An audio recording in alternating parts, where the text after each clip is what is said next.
Father, we do thank you for this day and the many blessings that you give us. Father, we thank you for this city, the city of Nacogdoches that we all love. Father, as we deliberate and consider tonight's agenda, please give us patience and a spirit of cooperation. Father, have us speak and act in a way that be pleasing to you. Give us wisdom and discernment that we might make decisions that are right for all and keeping with your will. We ask all of these things in Jesus' name. Amen. Amen. If you will, rise for the pledge. I pledge allegiance to the flag of the United States of America and to the republic for which it stands, one nation, under God, indivisible, with liberty and justice for all. Thank you all for being here with us tonight. We have a fairly lengthy agenda. So with that, we will have open forum, and we have no one signed up to speak. Open forum is a time for citizens to speak about things that are not on the agenda tonight. So next we will move to number 4, executive session, and we will recess for that for just a few minutes at 5:31. At 6:16, returning from executive session pursuant to Texas Government Code 551.087. Okay, I believe there's no action from executive committee. Is that correct, council? Okay. We will move to number 6, items to be removed from consent agenda. Are there any?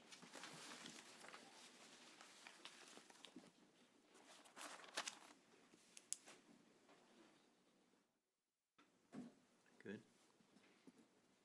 Everybody? I move to accept the consent agenda. Thank you. Second. Have a second. Thank you. Any further discussion? Those in favor, signify by saying aye. Aye. Those opposed, same sign. All right. Move to number 8, regular agenda. Receive presentation from auditors regarding the annual comprehensive financial report for fiscal year ending 9/30/2021. Clayton Rogers, CPA, Patillo Brown and Hill, LLP. Mr. Rogers, thank you for being with us tonight.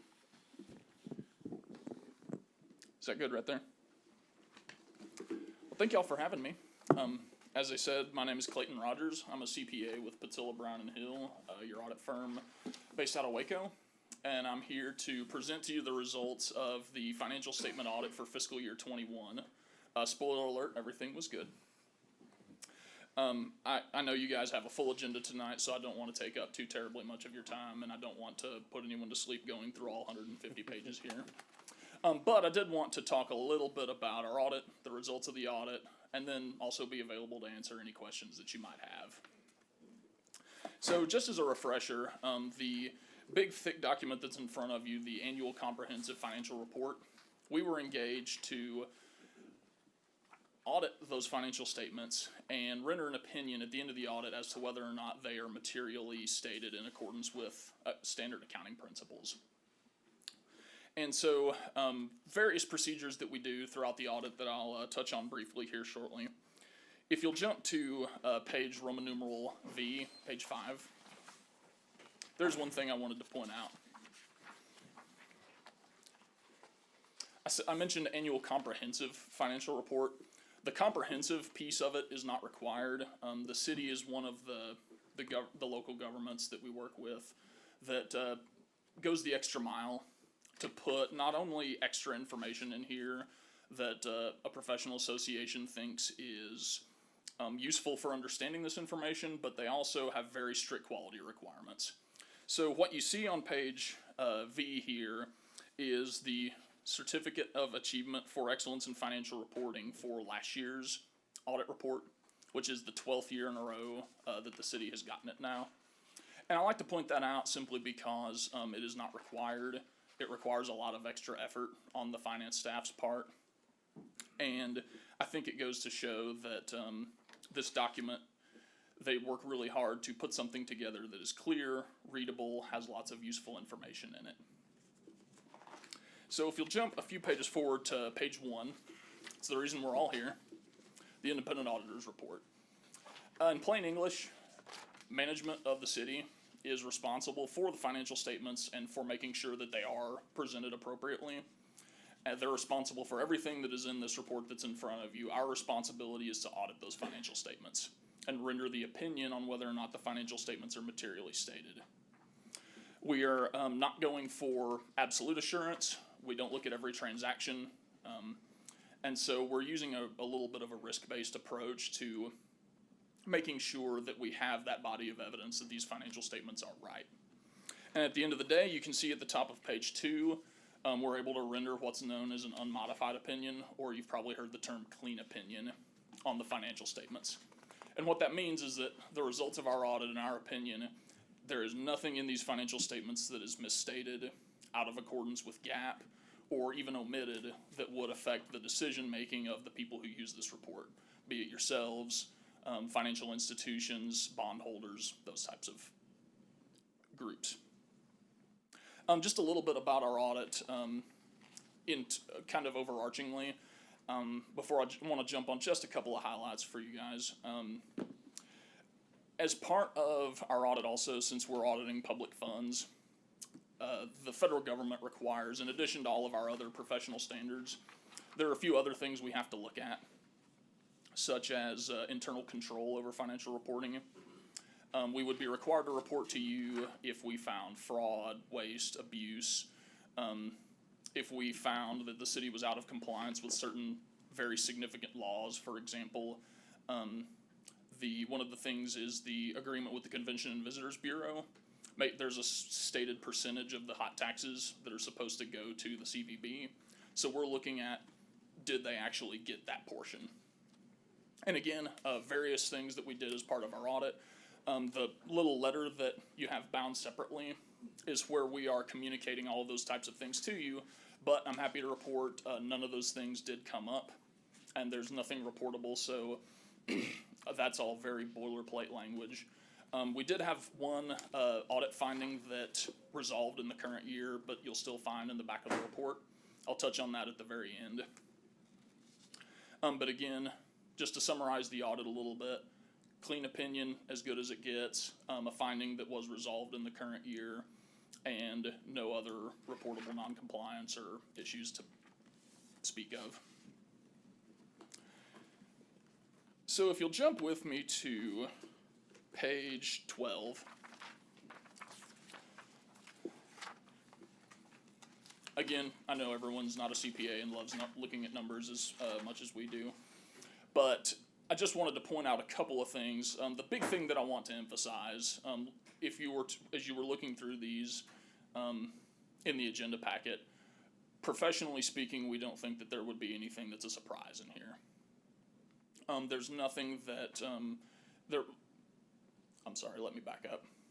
There's nothing that we would think that is something that is out of step with what y'all have been shown during the year, that the monthly, quarterly reporting you've been getting, it's not something where it looked good and then the auditor showed up and now it doesn't look good, that we were getting bad information before.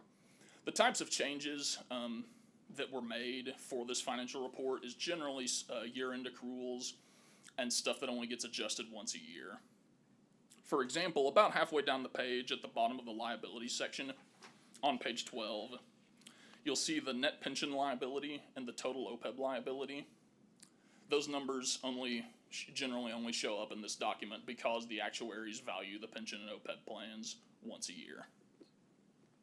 To give you a little bit of an idea, on the audit again, overall, if you look at this balance sheet that's in front of us, we use a very risk-based approach, and I'd like to emphasize also that this is the city has a lot of very low-risk areas.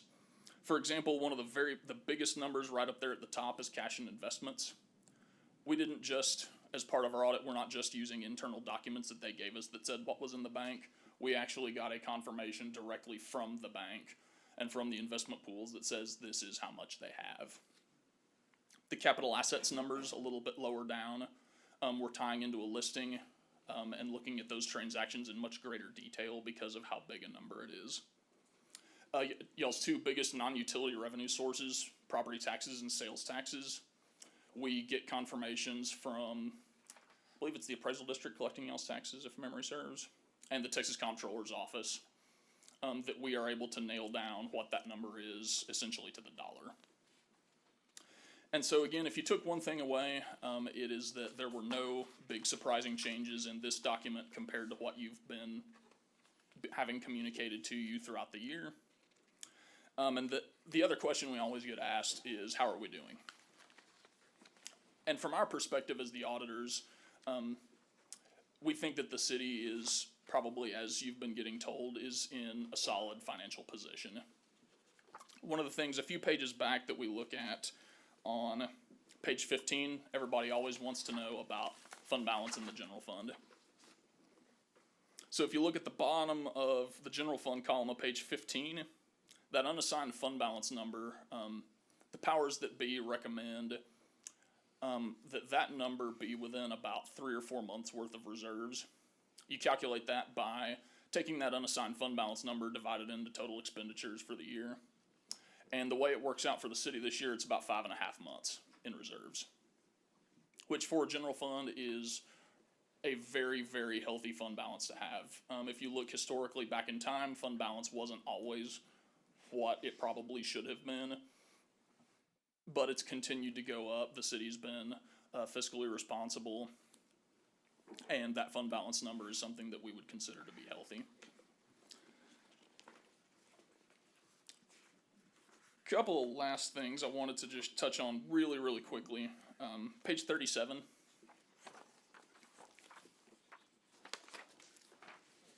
Pages 37 and then 39. In these notes to the financial statements, there's lots of stuff we could go over. One thing I wanted to point out was y'all's bond refunding. It's something, again, that you hear it being talked about, and the financial advisors say we're going to do this. But I wanted to point out this schedule that shows the city's long-term debt. It's not usual for a city this size on the governmental side. Essentially, the general side of the city has about $2 million of bonded debt outstanding.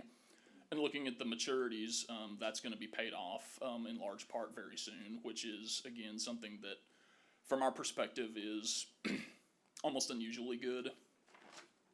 And part of that, on page 39, there's some verbiage talking about the refunding of bonds that y'all did throughout the year, paying off old debt with new cheaper debt. And one of the things we're required to put in there, that paragraph at the very end, third from the bottom, the city was able to reduce its debt service by over $2 million and have essentially a $1.9 to $2 million fair value savings. And so all of those things, in our opinion, contribute to what we would consider to be a good, healthy financial condition. And so, again, no big surprises coming out of our audit. The one last thing, as I close, I'd like to direct you all the way to the back to page 119.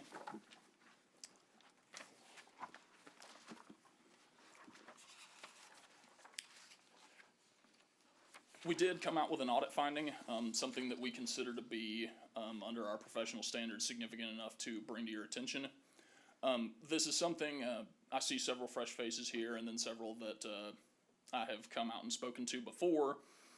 This has been an issue for several years. We have worked with Pam and with Mario about some segregation of duties issues, not where anything was wrong, but where something potentially, possibly could have gone wrong, and where there was a really good opportunity to shore up those checks and balances. And we're happy to report that while it was still an issue for part of this fiscal year, in our opinion, management has corrected that and has gotten those duties separated to where you will not see a finding here, presumably this time next year.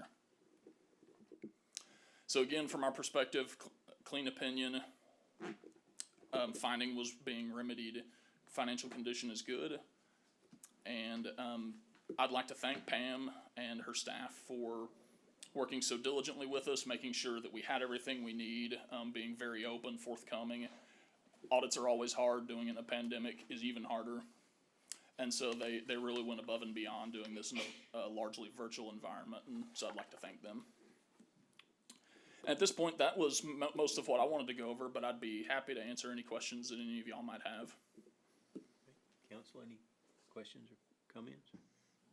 Only comment I'd like to make is thank you very much for putting together such a complete and concise report, and thanks to Ms. Kerbo and the whole finance department for the very good work that they do to make your job a little bit easier, I does. assume, yeah.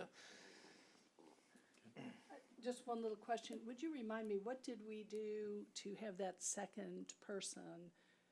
That was the issue, right? Having a second pair of eyes and, handling. Yeah, so Pam could speak to it a lot more specifically, but it was essentially a realignment.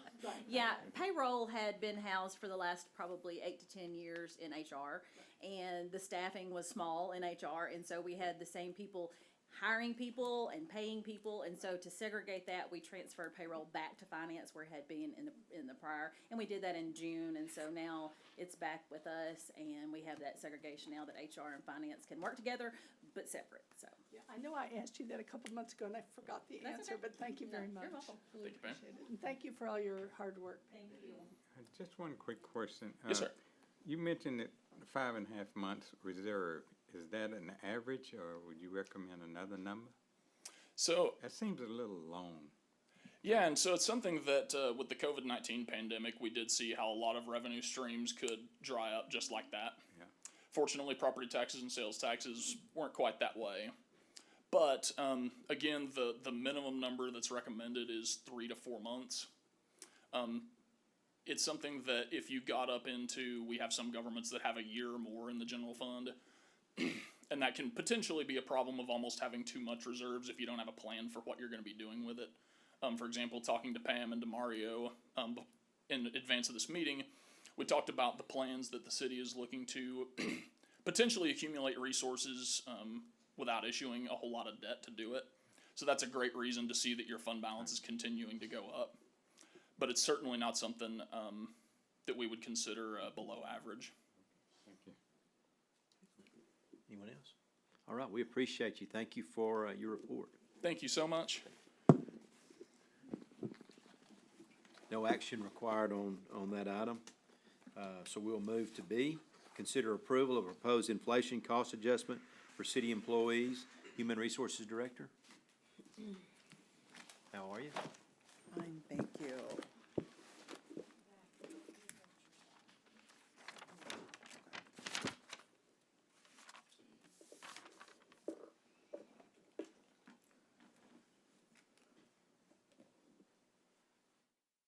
Good evening, Mayor, members of council.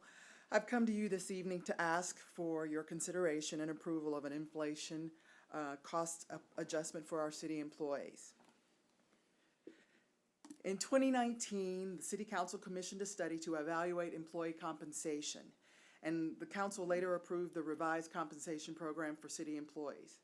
In September of 2021, the council approved a 1% cost of living adjustment for all employees as part of their annual budget. It was believed that these efforts would keep us more in line with our market and the inflationary issues. However, as the past months, as we moved into 2022, have shown to be full of economic and political instability worldwide, with major price increases for household staples. The Bureau of Labor Statistics says that the inflationary rate was 7.5% in January of 2022, the highest since February of 1982. Food prices are up 7%. Energy prices are up 27%.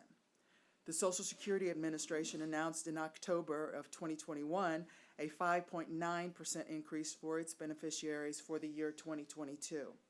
The intent of this proposal is to try and assist our employees during this pretty volatile period. The proposed adjustment would work as shown, with the greatest amount going to our frontline employees who were employed prior to 10/1 of 2021.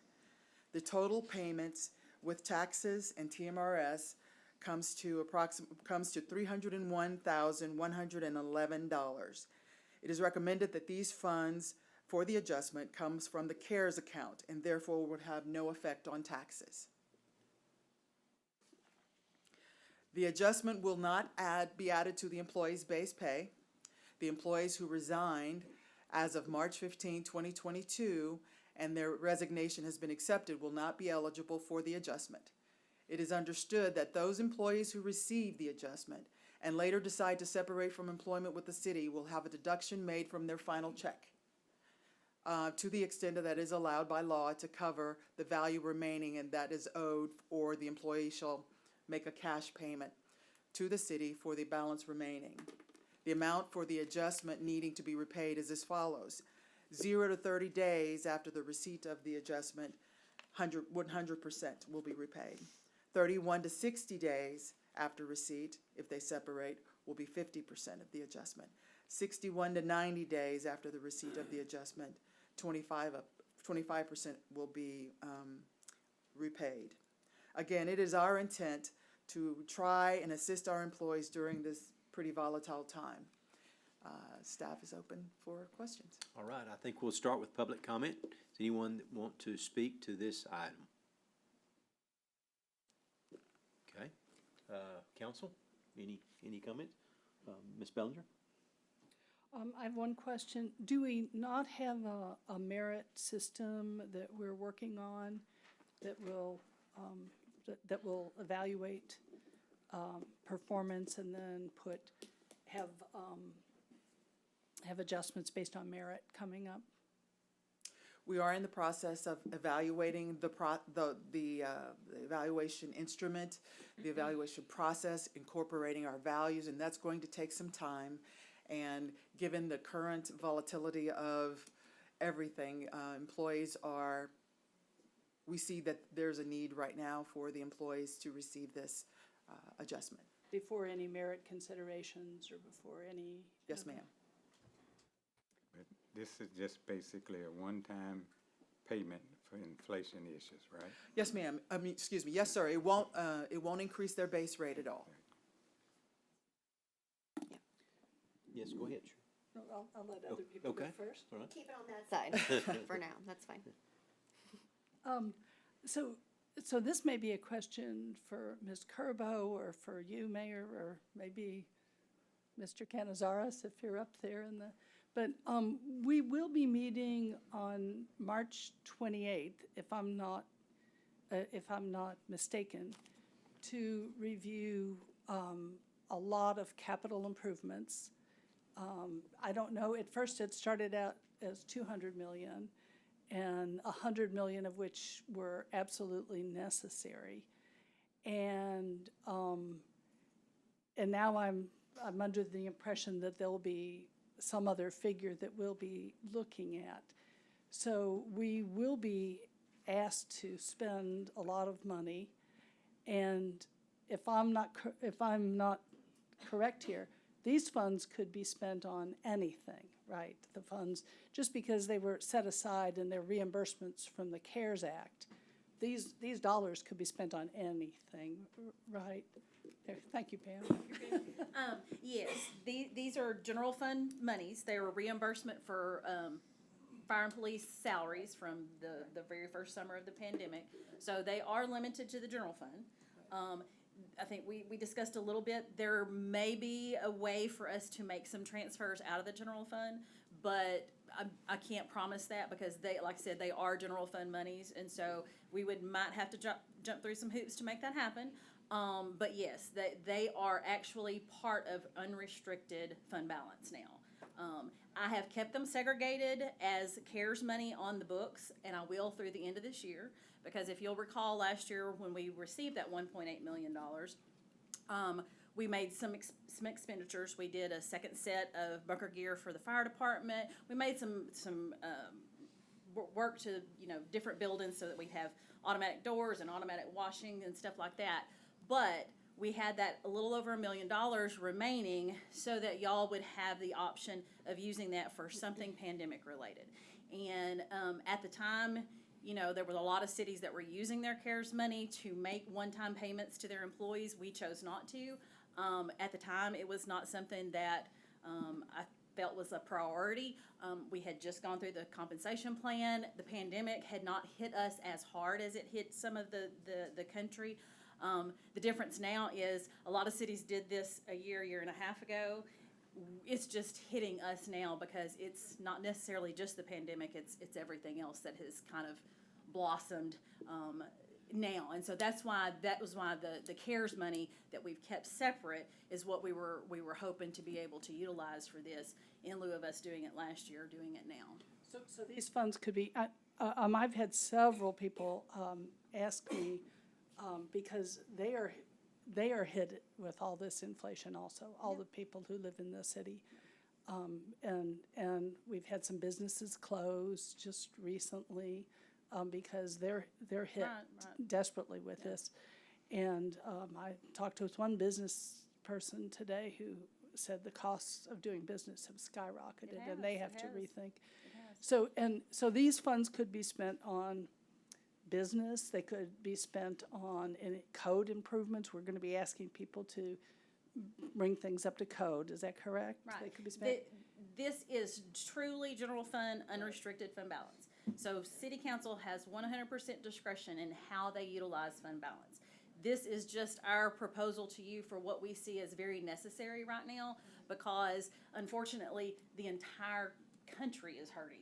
But you're right, the citizens are hurting. The problem is we've got to make sure that we can make sure that we have employees here to provide the services that we provide, because we are a service-based organization. We don't make widgets, and so there's not less widgets to make. We want to continue providing the services we are. In order to do that, we need a good, efficient workforce that's here every day working for us. And so that's why I have been here 25 years. We have never thought once about coming to council with something like this. We are living in very unprecedented times right now. It's a very unusual. When we started talking about this, we were like, this is odd for us, because all these other cities were doing this last year, and we're like, we've never done that.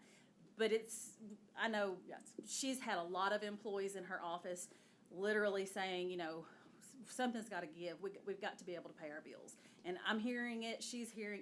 Everybody's hearing it. It's all over town. Everybody's in that situation. Right. I'm hearing Right. it from all of our businesses and our Exactly. People on fixed incomes. Right. And so when we say it's not going to increase our taxes, other things will increase our taxes, There's but a this potential could for go other towards things. Yes, those things exactly. Yes. that yes. will increase our water bill and our Yes, taxes yes. and all that. I'm just Yeah, trying to at the end of the day, clarify. it is a priority, Right. and whether y'all choose to make this a priority or something else, and it is your decision, is just our proposal to you that we feel like this is what's important right now. Our employees are basically 75 to 80% of our budget. Right, And we want to make sure that we can keep our employees So and remain. if you bear with me, I've got just a few more Sure. questions. First of all, I think our employees are wonderful, and any of my questions have nothing to do with that. It just has to do with who our client is and who, we have all these city people, and they are closing businesses right now. I mean, I've seen a couple close just recently, and we heard a businessman just a month ago come up here almost in tears about his taxes and how he's told me later on, I think I'm just gonna have to move to the county. So we have all those things. So I don't know that inflation is gonna not keep climbing. And so what will we do if it keeps climbing in 2 months and people are hurting, or in 3 months? Or, that's one of my questions. Well, I mean, I know y'all think I have a crystal ball, but I really don't. I don't know. I mean, that is a potential for us to be having this conversation again. Like you said, we've not lived in this type of era in decades, and so you're correct. I mean, it's everywhere. It's just what we need to present to y'all is what we need to continue to provide the services, because what we don't want to do is to be forced to cut services, and that's not what we want to do. But that is an option. That's always an option. It's just at this point in time, a 1% COLA when you have 8% inflation, our employees are behind already. So I have just one last little question. I have like 20 more, but just one last little one. I'm wondering if it wouldn't be wiser, if this is our absolutely top need immediately now, or if it wouldn't be wiser if we considered this as we consider all the other needs of the city on March 28th. I mean, because we have so many needs, I just wonder if it wouldn't be better to, because we have to decide among all these things. That's true. So that's just one question, and I'll be quiet. I know you can't answer. And Ms. Hall, it's so nice to see you and have you here with us. Thank you. I just wanted to add that. Mr. Bowman, anything else? Well, I mean, I take, like I know we have a cost of living increase and we also have salary increase. I don't believe there's been enough time between then and now for employees to get what I consider get on their feet and necessary to have funds in the bank to save it for these times. So we need to take our employees' needs serious, and I like this plan, and because we need to keep the good employees, because we could lose them, and I'm okay with this proposal. Ms. Fisher? Another just annoying clarification question on the general versus unrestricted, whatever. So I know we talked about some of the things that the money could be spent on, but in generally speaking, like capital improvement projects don't come from general fund. If they're general fund capital, so parks. Okay. Fire stations, those types of, in your CIP, those items that we're looking at, the parks, the streets, those are all general fund things. So yes, these funds could be utilized for that. Water. Sewer is what I'm talking Sewer, about. yes. You did that kind of stuff, no, okay. I had a quick question, and I'm not sure if y'all can answer this tonight, but, regarding the process that Councilmember Bellinger alluded to earlier, the, multi-step process of trying to get our employees paid at the rate that other cities in our area pay their employees in the same positions. Given the COLA and then the initial raise that we did, do you know where we are, where we are now at this point as compared to what other cities pay their employees? Want to speak to that, or do you want me to? Doesn't matter. It's a little difficult because at the time, the survey was done, now it was before I arrived, but the survey was done and the study was done in 19. And from what I understand, the data was aged because We did a 2% increase on the data, because by the time we brought it to y'all, the end of December, 20, yeah, it was the end of 20. it had already been, it was a year old at that point. Right. So we aged it 2%. So, But it's difficult to know what the other cities have done, so it's difficult because we would have to go back out and see do a where they resurvey. are. Okay. right now. I will say that Mario has mentioned that it's not quite time to do another full salary survey. Right. You don't do them that often, but I think the intent is for us to take a couple dozen of our main employee positions and redo that in-house. So basically call check-in, those, yeah. call those same cities that gave us a result and see where we are compared to them now, because we aged at 2%, we gave a 1% COLA, but if those cities have given 2% and 3% COLAs the last couple of years, we're gonna be behind again. So we're gonna do that as a test and see how those are. If we find out that we're very behind on the entire test run, then it'll be time for us to say it's time to do another salary survey. Okay, yeah, I'm interested to see that information.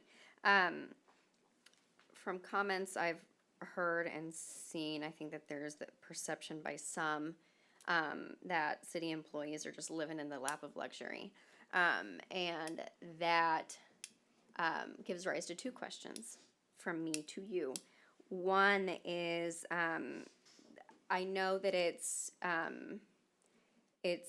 layered based on basically, or the amount that they get is based on the salary. So what's the salary for, say, the people who are getting the $1,000?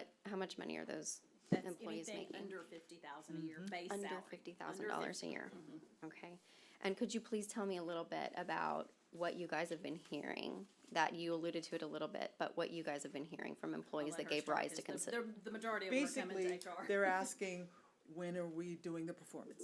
When are we doing the performance evaluation? Because I'm in need of my increase, or what can we do, when are we looking at another COLA? Or they're asking those types of questions. Or some of them are even going to, can I have my job reclassified, in the hopes of having their job increase so they can get another step. Because, and the word I'm hearing more often than not is things are tight. Things are very tight. Okay. I mean, when I think about this and consider this, it's like you guys said, we're a service-based organization, and these are the people who maintain our roads and pick up our trash. And they're coming to the city saying we are hurting and we need help.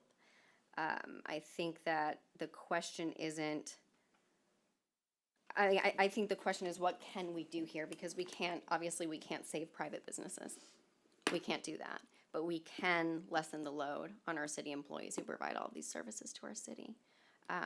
And so I'm with Councilmember Bolden on this. And I appreciate you guys considering the employees coming to you and taking their concerns seriously. And I appreciate y'all coming up with this. Mr. Anderson? I would, I guess I would agree with Councilmember Bellinger that we do have a responsibility to the community to use these funds to its benefit. But we have a responsibility to the whole community. And part of that responsibility is taking care of the city's employees and providing the services that the citizens of Nacogdoches expect and are paying for. And if we don't take care of our employees, as you said, we run the risk of losing high-quality employees, and that puts us in the position of having to cut back on services, having lower quality services, and it hurts people who sort of rely on us to stick up for them when they need it. So I think the fact that this is targeted at the employees that absolutely need it the most, I'm absolutely in favor of it. Thank you. And we deal with this at the bank. I mean, retention is key. When you lose them, it's hard to replace them. And so, I mean, I see where you're coming from. It's a difficult thing to decide where best to put the money, but we've got to retain our good employees. And I think doing something like this, as we've done, goes a long way towards doing that. So, anyway. I'd like to add just a couple more things. I think coming from a social work point of view, I will say this. I have always questioned just a lump sum payment because I haven't seen that it does achieve the results that we want. It's gone in a blink of an eye. And that's $301,000. And we really do have needs that businesses are suffering with. We could relieve some of the burdens. For example, we keep asking businesses to fix fix something to make it, to be able to do something historic. We tax them. We could really let up on a tax a little bit. We have huge drainage issues right now. We have homes that are being threatened because we don't have proper drainage. Now maybe, that might come out of another budget, but you understand. And we have whole sections of our city that haven't been curbed and guttered for years and that have been on a list. So, but I do want to volunteer to work with you, Ms. Hall, about, there are a lot of organizations that do have social service and human service kind of fail-safes for employees that are in trouble. And I know you've studied that and I'd be very happy to try and help and work if any employee is in trouble and maybe set up a system, a collaborative system with some of our social service agencies in town. But, and I mean that, I would be very delighted to help with that. I care very much about our employees. I think this is not, you already know what I think, but. I was sitting here listening to you talk and I thought of something that it didn't hit me until now, but you're right. One-time payments sometimes don't have the intended consequence. but also the majority of our employees live within inside the city limits, and most of them shop here. And $300,000 being pushed into the economy is a good thing, because I'm sitting here thinking, I really need tires for my car. That would be that's those things that, there are things that people can't afford to do right now because all their money's going to gas or to the grocery store. And so, yeah, there's 1,000 ways to look at it, but at the end of the day, there's the potential of $300,000 being pushed back into the local economy. So, I mean, there's 1,000 ways that people can. We can't tell people how to use this money. We're hopeful that they will use it for what they need. And usually that is, it's either paying bills or buying something because they had to pay their bills, so. Well, I'm glad to hear that the majority of our employees live in the city, because I know I already asked for Yeah, that, and it's On only, the top end, yeah. at the top end, only Yeah. 20%, 25% live in the city. Yeah. So, of the decision You will makers. find that's a lot different when you get down to the line level. Okay, I would like to see that. We could And, get you that. and I would have liked to, I can see I'm gonna be totally outvoted, but I would have liked to have thought up other alternatives, be presented with, hey, what can we do? Because there are a variety of things we might be able to do. And I do appreciate that you did put an incentive to stay rather than have it, after I ask the question, can people leave the next day? Well, I'm gonna I say appreciate that I don't foresee inflation going away anytime soon. So there's always a possibility, because even though this sounds like a very large payment, it's not going to do it's not gonna fix all of our employees' problems. So you're right, if there's other things that we can pursue as well, I think we're going to need to do this and something else. At the end of the day, I think it's going to take more than one paycheck to fix the problems that we're all encountering right now. But I am sorry to lose $301,000 out of our budget that could have impacts that continued beyond. This is just one piece of cash gone. I mean, we haven't even looked at possibility of gas cards, a lot of creative things, working with businesses to make those dollars go further. We're just doing cash. I am worried about our fiscal responsibility, but as the social worker here, what can I say? Anybody else? Anything else? Yep. But that line of thought is also assuming that our employees are gonna spend the money like that irresponsibly. And I know you didn't say irresponsibly, but that's what but that's what it sounds like. And I think that we also should allow for some trust of our employees that they're gonna use the funds in the ways that they need most. Okay. Is there a motion on B? I move to approve B. I have a motion. Do I have a second? Second. Second. Any further discussion? Those in favor signify by saying aye. Aye. Those opposed, same sign.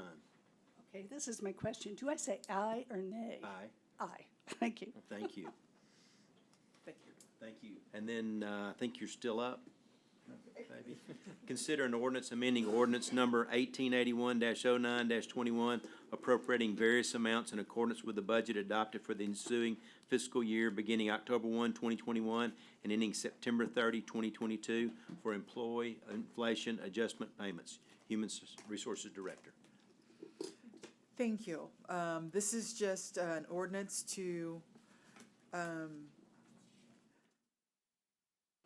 take the $301,111, and it reads as, do I just read the heading? Or do you want me to read the whole thing? Okay, without having to read the whole thing, this is just allocating them into the various accounts, general fund, non-departmental, and TMRS, and COLA. Gotcha. Thank you. Any public comment? Okay, any council discussion? Do I have a motion on C? I move to approve agenda item C. Thank you. Do I have a second? I'll second. Second. Any further discussion? Those in favor signify by saying aye. Aye. Those opposed? Aye. Okay. We will move to D. Consider approval resolution closing East Main Street for the Nacogdoches Music and Arts Festival event, April 23rd, 2022. CVB Director of Sales and Promotions. Hello That is there. me, You're fast. Joanna. Mayor, council, thank you for having me here tonight. This is much lighter and fun, so I will start. Today, I will be asking you to consider a resolution to close East Main Street for a brand-new event, Nacogdoches Music and Arts Festival. Today, in the audience, I have the brains behind the event, Alba Madrid, event planner and SFA Music Preparatory Division Director, and Lily Fu, Music Prep Division Advisory Board Member to SFA's Friend of the Visual Arts, and trustee board member of the Museum of East Texas in Lufkin. Ladies, do a wave. Thank you. The idea of such an event grew out of the Nine Flags Festival, when with several of the music prep and SFA music students were invited to perform on the CVB stage. The experience was so successful, Miss Madrid wanted to expand that footprint and create a larger and wider cultural arts event and invited SFA's School of Music, School of Arts and Film, Nacogdoches ISD, and Gobel School of Dance to participate. Miss Madrid also saw the need to host SFA events downtown, allowing students, faculty, and staff the opportunity to engage with our community beyond the perimeters of the campus. In February, Miss Madrid met with me at Visit Nacogdoches to both partner and promote what we believe can grow into a true music, art, dance, and cultural showcase. Potentially an event we can expand regionally with our neighbors in Lufkin. The plan is to shut down East Main Street from North to Mound at 8 a.m., allowing vendors to set up by 10 a.m. The CVB Square will also be included. The event starts at 11 a.m. and ends at 7 p.m. In addition to the Main Street stage, the Cole Arts Center will host the SFA preparatory performers. The Nacogdoches Visitor Center will feature local professional artists' exhibitive works, and the streets will showcase food and retail vendors, art, street dancers, and other SFA sponsor booths. Downtown merchants have been presented with the event, invited to stay open late, and be host to additional pop-up retail partners inside or outside of their stores. We at the Tourism Office do feel it is cultural events, such as the one being proposed, that attracts visitors to our area, and visitors like to make purchases. Thus far, there are 50 vendors committed, with hundreds of performers scheduled throughout the day. Monies raised from the vendor fees will go directly back to SFA music preparatory programs. A similar music prep event held this time last year for 200 of its students brought in over 2,000 parents and grandparents on a very rainy May day. With the addition of SFA, NISD, and local talent, the number could easily be doubled, and this is our first year. At this time, I'd like to introduce Lily Fu, who would like to share the importance of hosting such an event and the impact it can make on our entire regional community. Hi there. Good evening, council members. I'm Lily Fu, big patron of the arts. So tonight I come to you in support of the Main Street closure for the music and art event set to occur on April 23rd. I'm proud to say I serve as an advisory board member for SFA's Music Preparatory Division. Since joining this board, I have seen this organization grow tremendously, so much so that we're bursting at the seams at our current building. Alba Madrid has been instrumental in creating a vision to bring music to our lovely city of Nacogdoches. Only 2 years ago, under her leadership, we have seen enrollment increase 60% for the school. From the spring of 2021 to spring of 2022, that is 127 students to 212 students, an increase of almost 100 students. Not only are they children, but they're adults as well. So what does this mean? It means this community is ready to see something like the Arts and Music Festival come together. It means there is an audience to celebrate and partake in the moment where their children, friends, spouses, loved ones, colleagues, and neighbors share their skills they have acquired from what this music program has taught them. It's my impression as well that there is a hidden audience that is unaware that this program exists or know that we have a thriving arts and music scene right here in Nacogdoches. One of the proudest things I can say about living in Nacogdoches is our willingness to collaborate across the city. And one of Alba's goals was to make the Music Preparatory School accessible to all. She wants this to be a true community program where no matter where you come from or what you do, you will always have the ability to learn how to acquire new skills and be creative.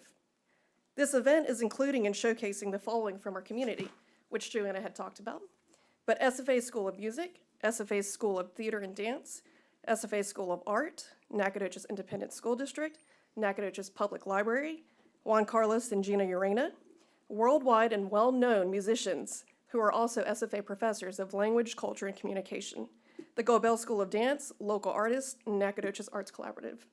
So 2 weekends ago, I was able to walk downtown to different shops at a city event called the NAC Art Walk. And what I saw was joyful because I saw people shopping at our vendors, dining at our restaurants, spending their money that they earn in this city so that they can actually give back to the city. They also had tourists come in, and the Nacogdoches Convention Bureau's Visitors Bureau stated they received 140 visitors that day. So something like the arts, where cities are tight with budgetary restrictions, can bring a lot of tourism dollars. So what impact can we make when we support one another? We can draw in tourists, inspire change, foster creativity within one another, and work together to strengthen our lives and ties in Nacogdoches.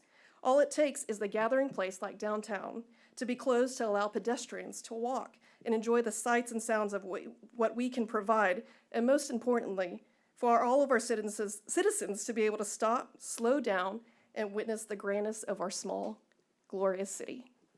Thank you. Do you have any questions? I think I'd open it for public comment now. Does the public have anything to say? Okay. Council, do you have questions, Mr. Anderson? It Sounds sounds like great. a wonderful event, yeah. Bowling? No, music and art joint venture is good for the young and the old, so I think it's a great event. Would you say something about the sponsorships as long as you have the floor here? Well, actually, this young lady, this Okay. Alba Madrid.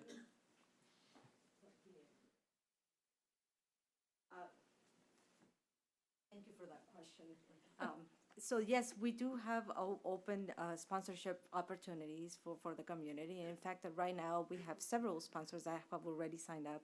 And I can list them, but we have about 6 or 7 sponsorship. And our advisory board is a very active advisory board, and they're out in the community and really advocating for the program and advocating for the music and arts. And then we have seen that corporations are willing to support these kind of events. And so all of the expenses that will be, that we need, the expenses that we need to put this event together, sponsors will help pay for those expenses. Yeah, is that the question? Are you looking for more sponsors? And if so, Yes. how much are sponsorships? Oh, okay.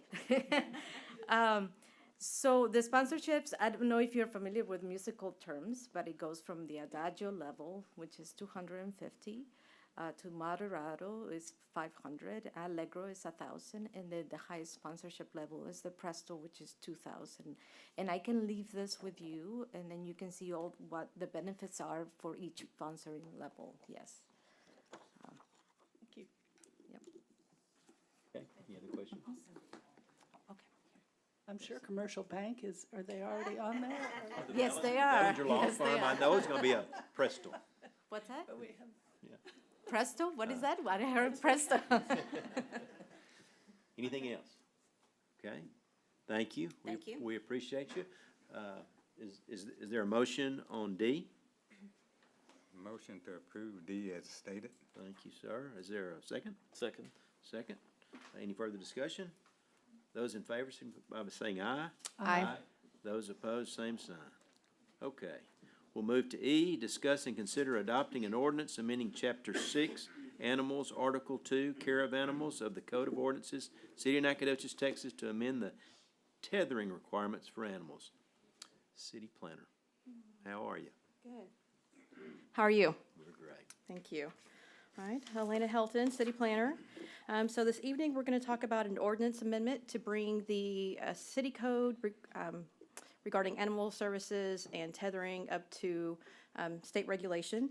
In October of 2021, the state legislature passed SB 5, which is also known as the Safe Outdoor Dogs Act, and the intent is to protect unattended dogs restrained outdoors. This went into effect January 18th, 2022, and so these amendments simply reflect those changes that were adopted by the state last year. And so whenever we look at these changes, the additions that were made include a expanded definition of adequate shelter, a requirement that the animal have access to drinkable water, also prohibits the use of chains and weights used to restrain animals, and strikes the 24-hour waiting period. And so previously, the ordinance didn't have a definition for shelter, so tethered dogs were routinely left exposed to the elements, and so there was an issue with that. Also, the previous ordinance didn't mention the vital requirement to have access to drinking water. Other means of restraint are still allowed, including cable tie-outs or zip lines, and the 24-hour waiting period that's referred to in the ordinance is essentially before, if there was a violation of someone tethering their animal that didn't meet code, they actually received a 24-hour warning in order to come into compliance. Well, now, police personnel and animal control officers can take immediate action if they see that there's an animal in distress. They don't have to provide a 24-hour waiting period anymore. So, looking at exceptions to the rule, some of the things that this new act does not apply to includes animals that are on a trolley system, also includes animals that are camping or utilizing recreational areas, animals that are being used for livestock or assisting farming tasks, hunting animals, and animals that are temporarily restrained in an open-air truck. And so these are things that wouldn't be applicable to the new state code, and there wouldn't be any changes for these types of activities.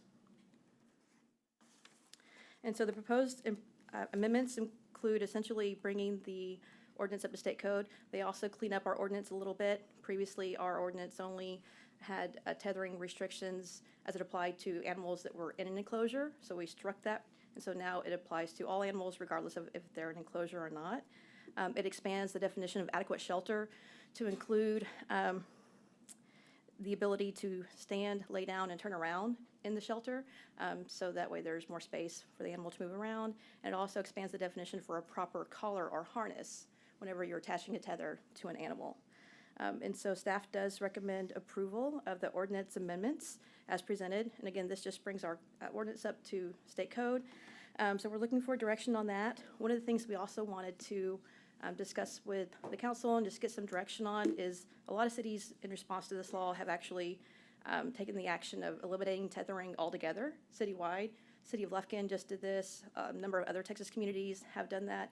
There are some financial implications to eliminating tethering in your community. And so staff could bring back a work session to talk about that in more detail, to talk about the merits, kind of the unintended consequences that could come with that if the council was interested in that. So I just wanted to pose that, and that concludes staff's presentation. Great, okay. Any public comment? Okay. Council, Mr. Bolden?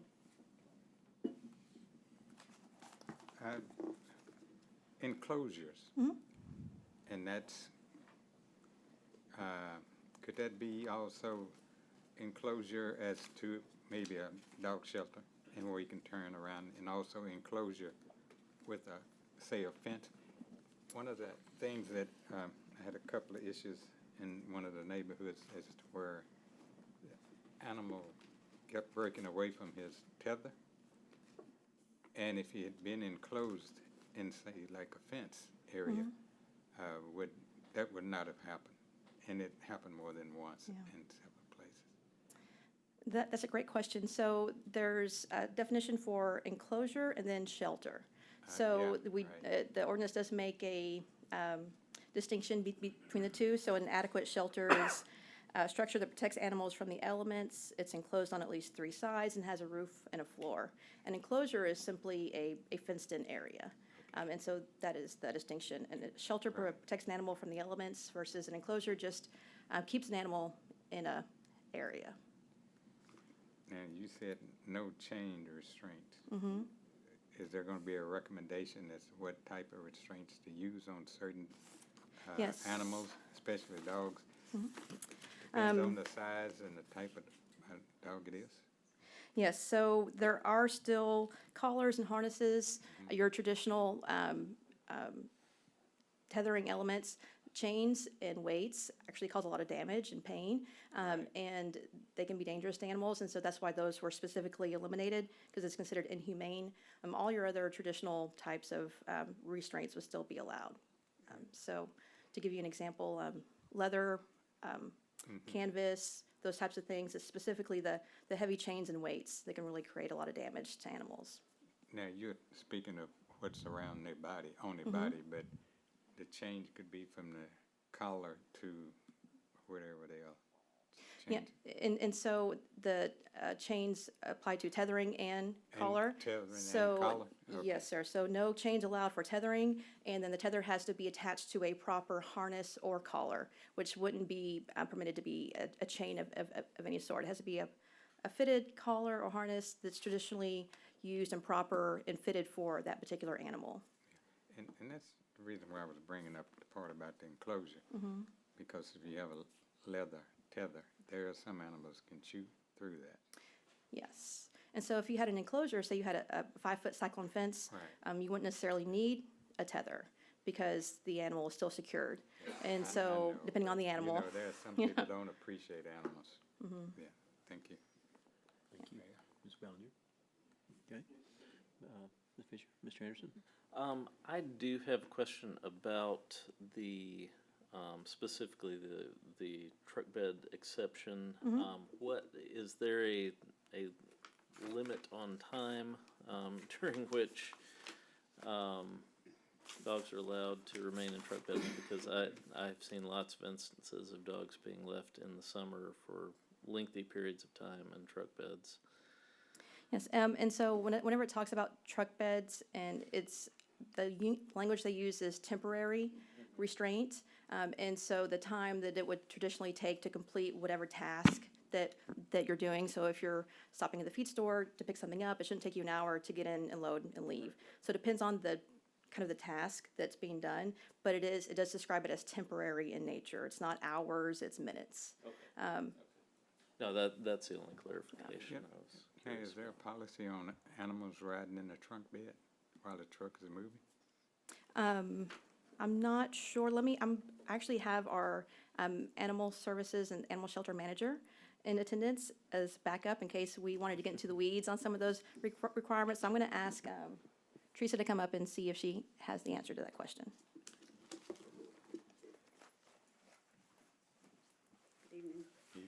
We do have a restraint requirement for animals in truck beds. They have to be secured in a way that the animal can't be thrown from the truck bed. That is currently in our code of ordinance. Okay. Thank you. Thank you. Okay, no other questions? Do I have a motion on E? I'll move that we approve agenda item 8E. Okay, thank you. Do I have a second? I'll second. Thank you. Any further discussion? Those in favor, signify by saying aye. Aye. Those opposed, same sign. And was the city council interested in staff bringing back a workshop in the future to talk about removing tethering altogether? All right, we will schedule that for a future agenda. Great, thank you. We'll move on to F, receive a report, hold a discussion, and give staff direction regarding demolition by neglect ordinance. Director of Community Service.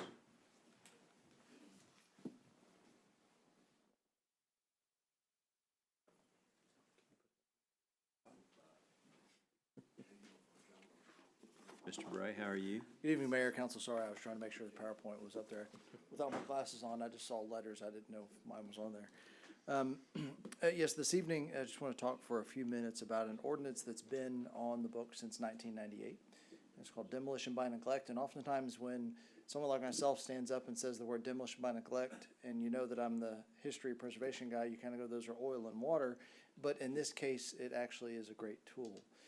Demolition by neglect, in summary, says you as the property owner are not allowed to neglect your building to a state where demolition is the only outcome.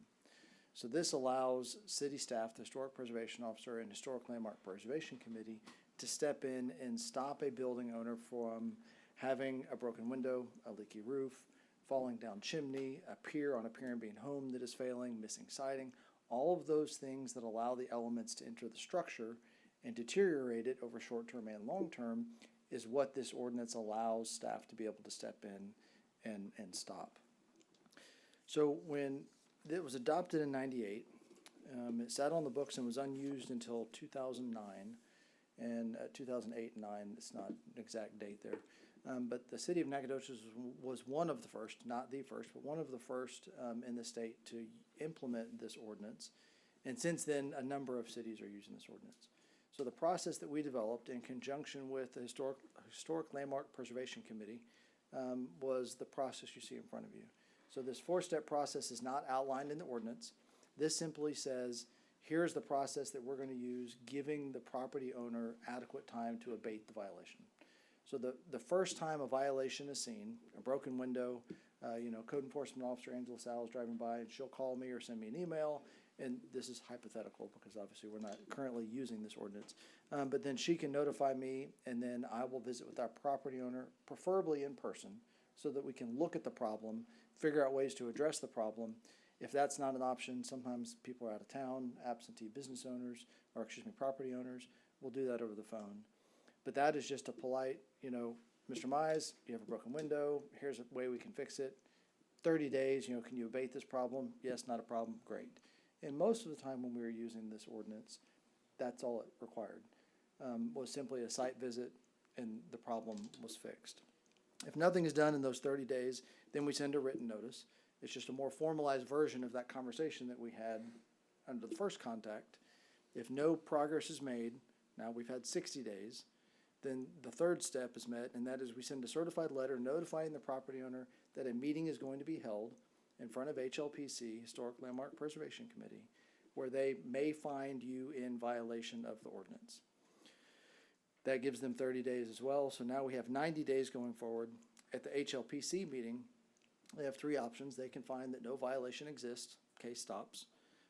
Violation is found to be, or they find the violation to be true, and it's referred to code enforcement for enforcement, possible citation. Notice I didn't say it would be a citation, that's just possible citation. Or the third is they can find that the property owner is in violation of the ordinance and grant an additional set number of days to abate the violation. So throughout this whole process, when we were using it before, we were acting as kind of an assistant to the code enforcement staff. Since most of the time, the property owners, we know the property owners very well. Not saying code enforcement doesn't, but we deal with them in a historic preservation standpoint on a regular basis. And so we are keeping code enforcement in the loop as we go through this process. We have, and you included in your packet, we have an inspection report. We keep a correspondence log, every correspondence that we have with the property owner. We have copies of the written letters. We have photographs. All of that is turned over to code enforcement should we end up at that fourth step. To kind of summarize the few cases where we dealt with this, we ended up with no citations. We actually found, not we being staff, but HLPC found a couple of property owners, 3 property owners, to be in violation of the ordinance, but then it was fixed.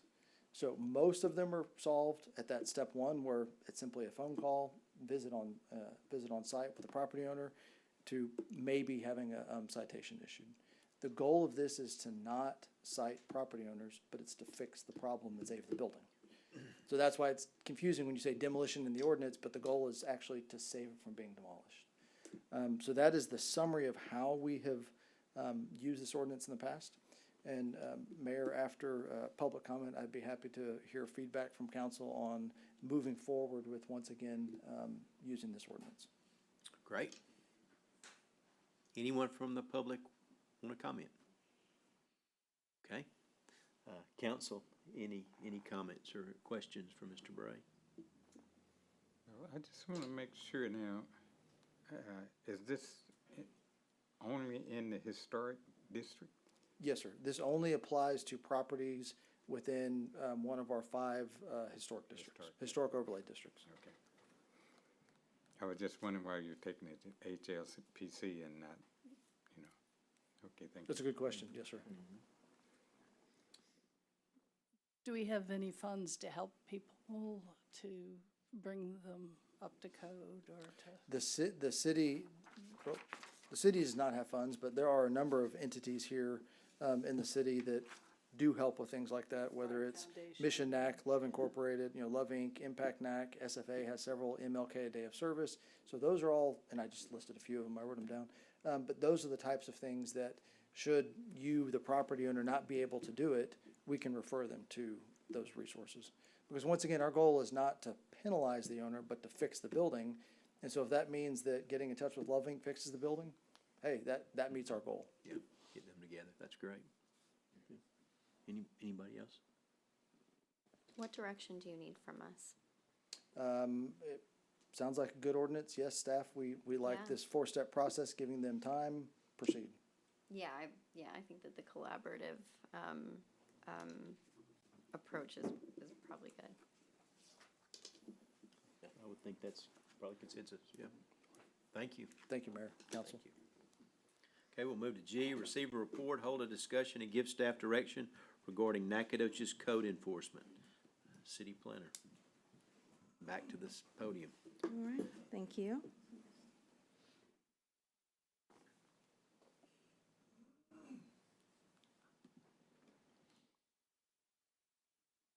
All right, hello again, Elena Helton, Senior Planner. So this evening, we are going to just give an overview of code enforcement. We're going to talk about what code enforcement is, the importance of code enforcement and the role that it plays in the community. Go over some common code violations, our violation process, give you some statistics and show you some maps based on some work that we've done this past year, and talk about some alternative community programs that could help with some more proactive enforcement. October 1st, the city did go through some organizational changes. City Council gave code enforcement some additional resources. At one point in time, the code enforcement was one person. It was a department of one. Angela Sowell, she's actually in attendance, and I may call on her if we want to get into the weeds of some of this, but she is our code enforcement supervisor. Since then, we went from 1 full-time to 2 full-time and 2 part-time, including some additional equipment. And so we have substantially increased our code enforcement department. That we've also reorganized and combined planning and zoning, code enforcement, and animal control to create more of a neighborhood services department. We've actually cross-trained with our animal control officers because they're often patrolling the same areas that we are, and it helps us get more eyes on the street. And so you may have an animal control officer who's out and they see something, and they'll actually call Angela or send her an email and say, hey, I saw this code violation. And so that in and of itself has increased our manpower as well, just having that cross-training between the departments. And so we'll give you some progress reports on what we've done so far and get some direction from the council as far as our approach and strategy on things that we've done since then, and then talk about some of these alternative programs. And so first of all, what is code enforcement? So the City of Nacogdoches recognizes the vital importance of preserving high quality of life throughout the community, and thus the city's adopted local codes and ordinances that govern the proper use and maintenance of private property. Code enforcement provides education and enforcement efforts that promote voluntary compliance, prompt correction of violations, and strive to be consistent, fair, and equitable. Some of the regulations that code enforcement is charged with include regulating inoperable vehicles on private property, overgrown and weeded lots, unsightly and unsanitary conditions, sign and zoning violations in dilapidated or unsafe buildings. Our code enforcement department also works with our health department to inspect and regulate health and sanitation regulations, including water, sewage, illegal dumping, and other health regulations. And so this is our mission statement. I won't read it, but I just wanted to provide it here. This really just reflects some of those things that we just talked about. And so the goal of the code enforcement department is to work with the citizens to achieve compliance. We always seek to garner voluntary compliance. We never want to write a ticket or issue a citation unless we have to. And so that's always the last case resort. So whenever we're looking at our general violation process, The first step is always either a code enforcement officer observes something in the field, or we get an email or a phone call from a citizen who initiates that process. Then the code enforcement officer will go out in the field and investigate, inspect, gather information. That may include taking pictures of the property, visiting with neighbors to gather statements, and contacting any other officials as needed who might be involved. If a violation is found, a notice is sent to the property owner, including a date for compliance. Used to, we would just send a non-compliance violation letter. We have moved to a courtesy notice letter. It's a little bit more friendly, a little bit more educational, and doesn't come across as being so harsh and regulatory. So trying to provide more of the education up front versus just that legalese that people traditionally get in a letter that can be kind of unsettling for someone who's not familiar with the process. Upon issuance of a violation, we will reinspect the property based on the timeline that we provided in the correspondence.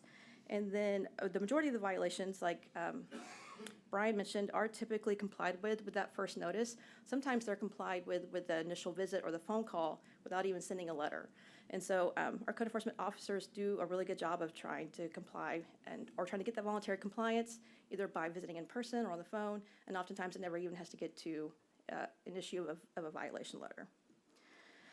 So if the property is still found to be in noncompliance, the code enforcement can actually extend the compliance date if they've made progress. So oftentimes we'll have a situation where someone has multiple code enforcement violations on their property and they're working towards compliance, and so we'll work with them to extend that deadline based on the type of work that they've done and based on their continuation and continued effort to move towards compliance. And so that's one of the things that we try to work with the property owners on. We don't want to deter compliance. If they're actively working on it, we want to promote that and encourage it as much as we can. But we may issue fines. You can issue a fine just for a single property that covers all the violations, or you can actually issue a fine for each individual violation depending on the nature of whatever it is. So each property is kind of handled on a case-by-case basis. There's never a one-size-fits-all. And so we do try to work with individual property owners to find a resolution that best fits them, because not everyone has access to the same resources. Not everyone has the same physical ability to improve their property, and so we often will try to connect them with other resources, whether it's nonprofit organizations or other groups, because they can help them either clean up their property or mow their yard or something like that. So that's a general overview of our process. This is just an image of the courtesy letter that we now send out. It includes the property owner name and address. It includes a legal description. It includes a definition of the actual violation, and then includes a timeline to come into compliance and our contact information. And so that's just documentation so we can cover ourselves, so that if we do have to move forward with a violation, we have that paper trail. Our top code violations include weeded lots, junk vehicles, unsafe structures, and then rubbish or trash. Weeded lots, the picture in the upper left-hand corner is kind of dramatic, but we do have weeded lots that are kind of in between that in your traditional mowed lot, but essentially it's excessive growth of grass or weeds that's 12 inches or higher. Rubbish is essentially trash, junk, and debris that's on private property. Property owners are required to maintain the property free of trash and debris. When we talk about trash and litter, that's more in the public right-of-way or sidewalk, and property owners are still required to maintain that area free of trash and litter and what have you. Junked or inoperable vehicles include vehicles that have flat tires, have undergrowth under them, meaning they haven't moved in a long time. They may be dismantled, have expired tags, or not have a license plate. And then condemned and unsafe structures can really run the gamut. These are typically residential buildings or structures that are unsafe or unsanitary and are essentially unfit for human habitation. Sometimes it's because there's been a tremendous damage to the property, whether it's flooding or a hazard or a fire of some sort, and sometimes it's just fallen into disrepair just because of lack of maintenance. So it can be a combination of the two.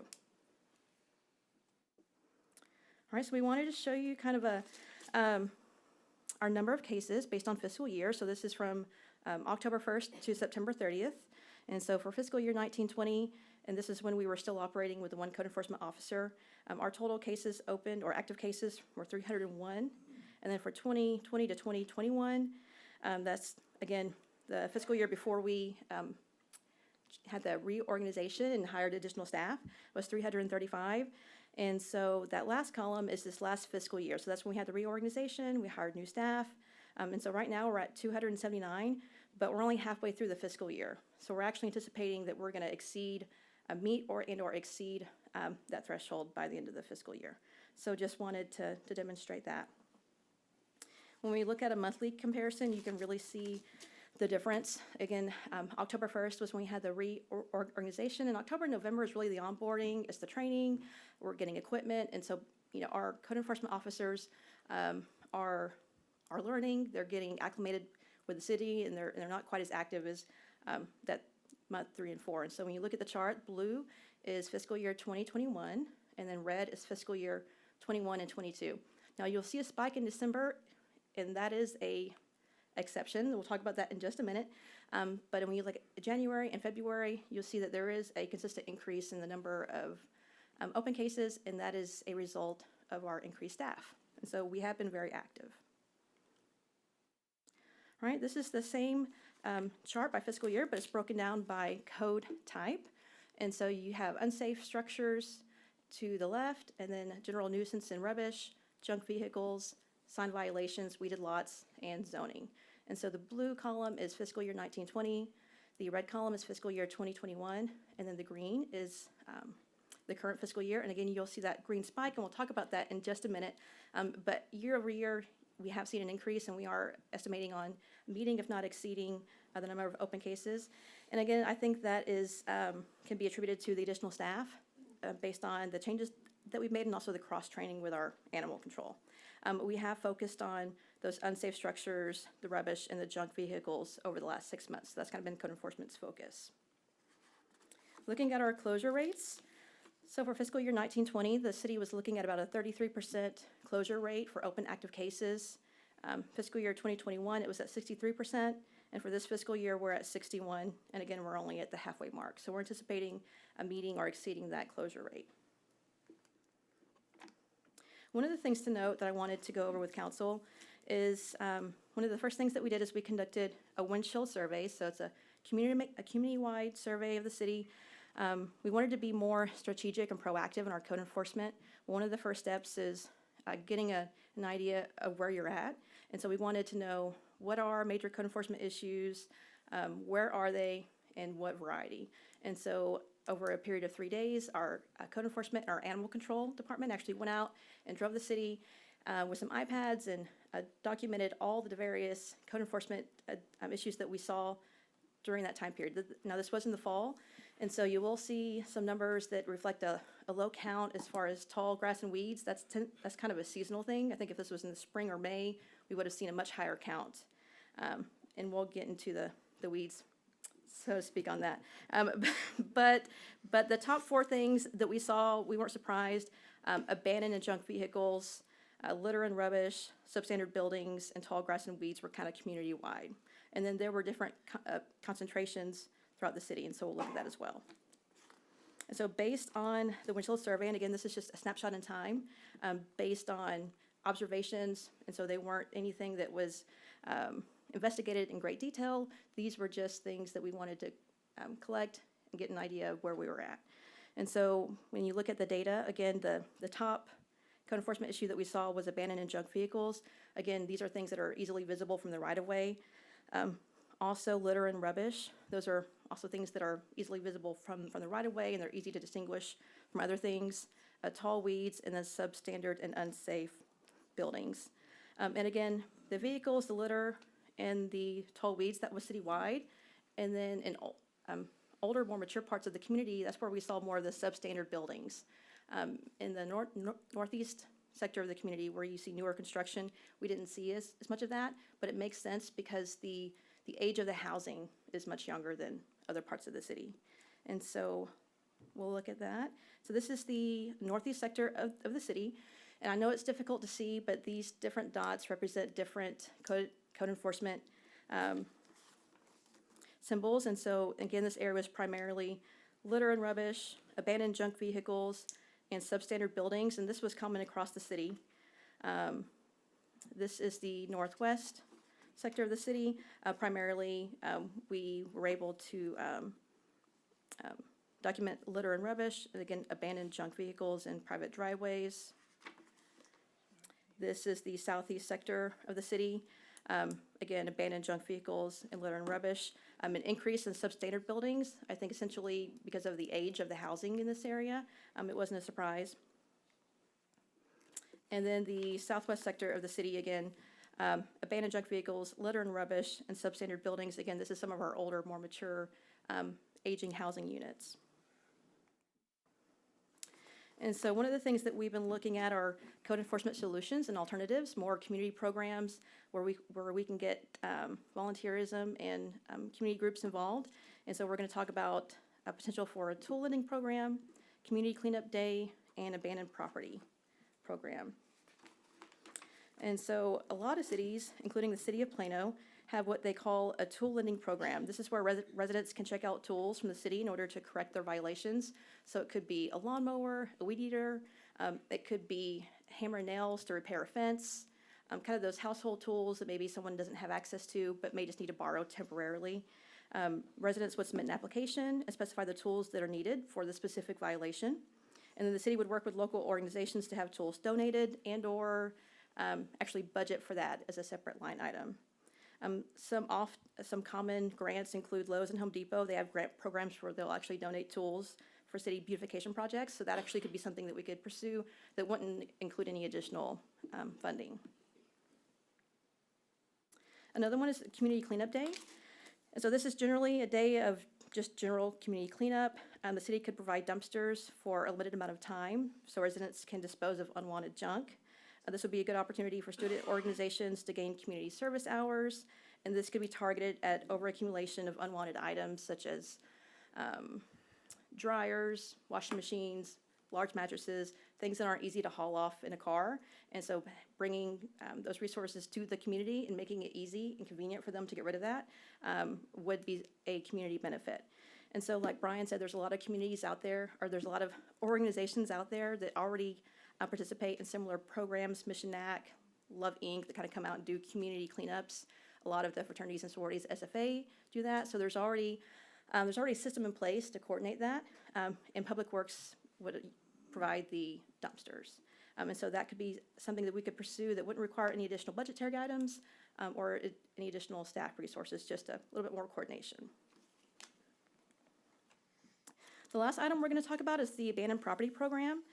This is a tax foreclosure program for abandoned property that's also tax delinquent. And so there is specific criteria outlined for this program. The property has to be less than an acre. It has to be abandoned for at least a year or more. Has to be at least 5 or more years tax delinquent. And the sale proceeds from that property has to be less than the combined value of the taxes, liens, and foreclosure costs. Essentially, the city can't make any money off of that foreclosure. And these properties can be sold by private or public sale for future redevelopment. And there are a number of properties already within the city that could qualify for this type of program. So one of the things we want to get feedback on this evening is the City Council's interest in pursuing that type of program. There are already a lot of properties that we've placed liens on because of they're dilapidated. We've already torn them down and we're maintaining them. And so essentially the city would just be taking ownership of those properties. And so this evening, we're looking for some feedback on the direction of our day-to-day operations. We have been essentially taking the strategy of looking at those common code enforcement violations and taking priority as far as properties that have multiple violations, properties that have more life, health, safety violations, and then prioritizing those. And then we are also planning on doing a second windshield survey in late spring, just to do another reevaluation to see where we're at, what kind of progress that we've made, and hopefully we can do that every 6 months. And we'd also like your feedback on those alternative programs that we talked about, tool lending program, the community cleanup day, and the abandoned property program. And so I know I went over that quickly, and so at this time I'll take any questions. We can dive deeper into any of these elements. And Steve Kirkland also has information about the abandoned property program if the council wants to get into the weeds of that. Council, any comments? Well, on your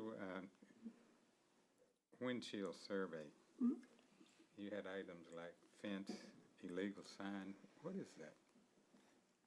So the city has a sign ordinance that essentially prohibits off-premise signs. So oftentimes you'll see, we call them snipe signs or bandit signs. They're small signs that people will actually take and just stick out on either in the right-of-way or on other private property, advertising something that's on a different piece of property. And so it can include garage sale signs, it can include real estate signs, it can include grand opening signs. They're temporary in nature, and they're easy to put up and take down. And so you'll see a lot of those in the community. But that has nothing to do with the property owner, right? If it's in the, you saying it's in the right of way on the property? Sometimes it's in the right of way, and sometimes it's on the property. And so you'll have someone with a truck full of signs, and they're just driving down North Street, just placing their temporary snipe signs on private property because they're having a weekend event, or they're trying to promote a grand opening. Well, that's not allowed. And so we don't allow people to advertise for a commercial business on someone else's property. And so we see a lot of that. And simply, a lot of those signs just aren't permitted because we do have limitations on signage. And so people are allowed to have temporary signs, temporary banner signs, but there's limits on where they can be located, how big they can be, and oftentimes these signs don't meet those regulations. And so they don't get permitted, we just see them. And so we'll either contact the property owner and ask them to remove them, or if it's in the right of way, we'll actually remove the sign. And you mentioned age of housing in certain areas was part of the issues. Yeah. You know, old homes also can be kept up, conform with the city. I think it's more in line with in those areas that ownership of those properties are owners from, they don't live here. They're from out of town. And, you know, they may have tenants in them and some of them may not. So I'm not sure age of housing is the real issue. I think it's the ownership. The property owners is the issue here. And, you know, they have abandoned property. And we've had them also sometime to demolish that structure. But then now the weed issue comes up. Some of them never come back to Nacogdoches, even look at the property, because basically the properties, the value of the property is more than, you know, is less than what they pay to upkeep. So they'll just let it lie dormant there. Now, are we putting in place, I mean, sometimes trying to find ownership is difficult because of generations passed down. Yes. And, you know, really, we don't even know who owns the property. But we have a issue, we need to address that issue too. We just can't go down and demolish a property and don't even know who the property owners are. Go ahead. So the issue you're raising is one that shows up in the tax delinquencies as well. Right. And we have the tool of a expedited process for those properties that we identify as abandoned to bring them to a foreclosure faster. And while we don't disregard all the heirs, we give them an abbreviated form of notice, and we don't have to like hand them a piece of paper, which you do to bring a lawsuit. So they know it's about to happen, and if they want to stop it, they can come pay the money to bring it into compliance with the tax law. But in the meantime, we have a process in place moving to take that property. Now, that is an option that's available to us, and if that's something you all want us to explore, I can bring forth a proposal from our tax delinquency collection firm to actually implement this more aggressive policy to do streamlined foreclosures for these abandoned properties.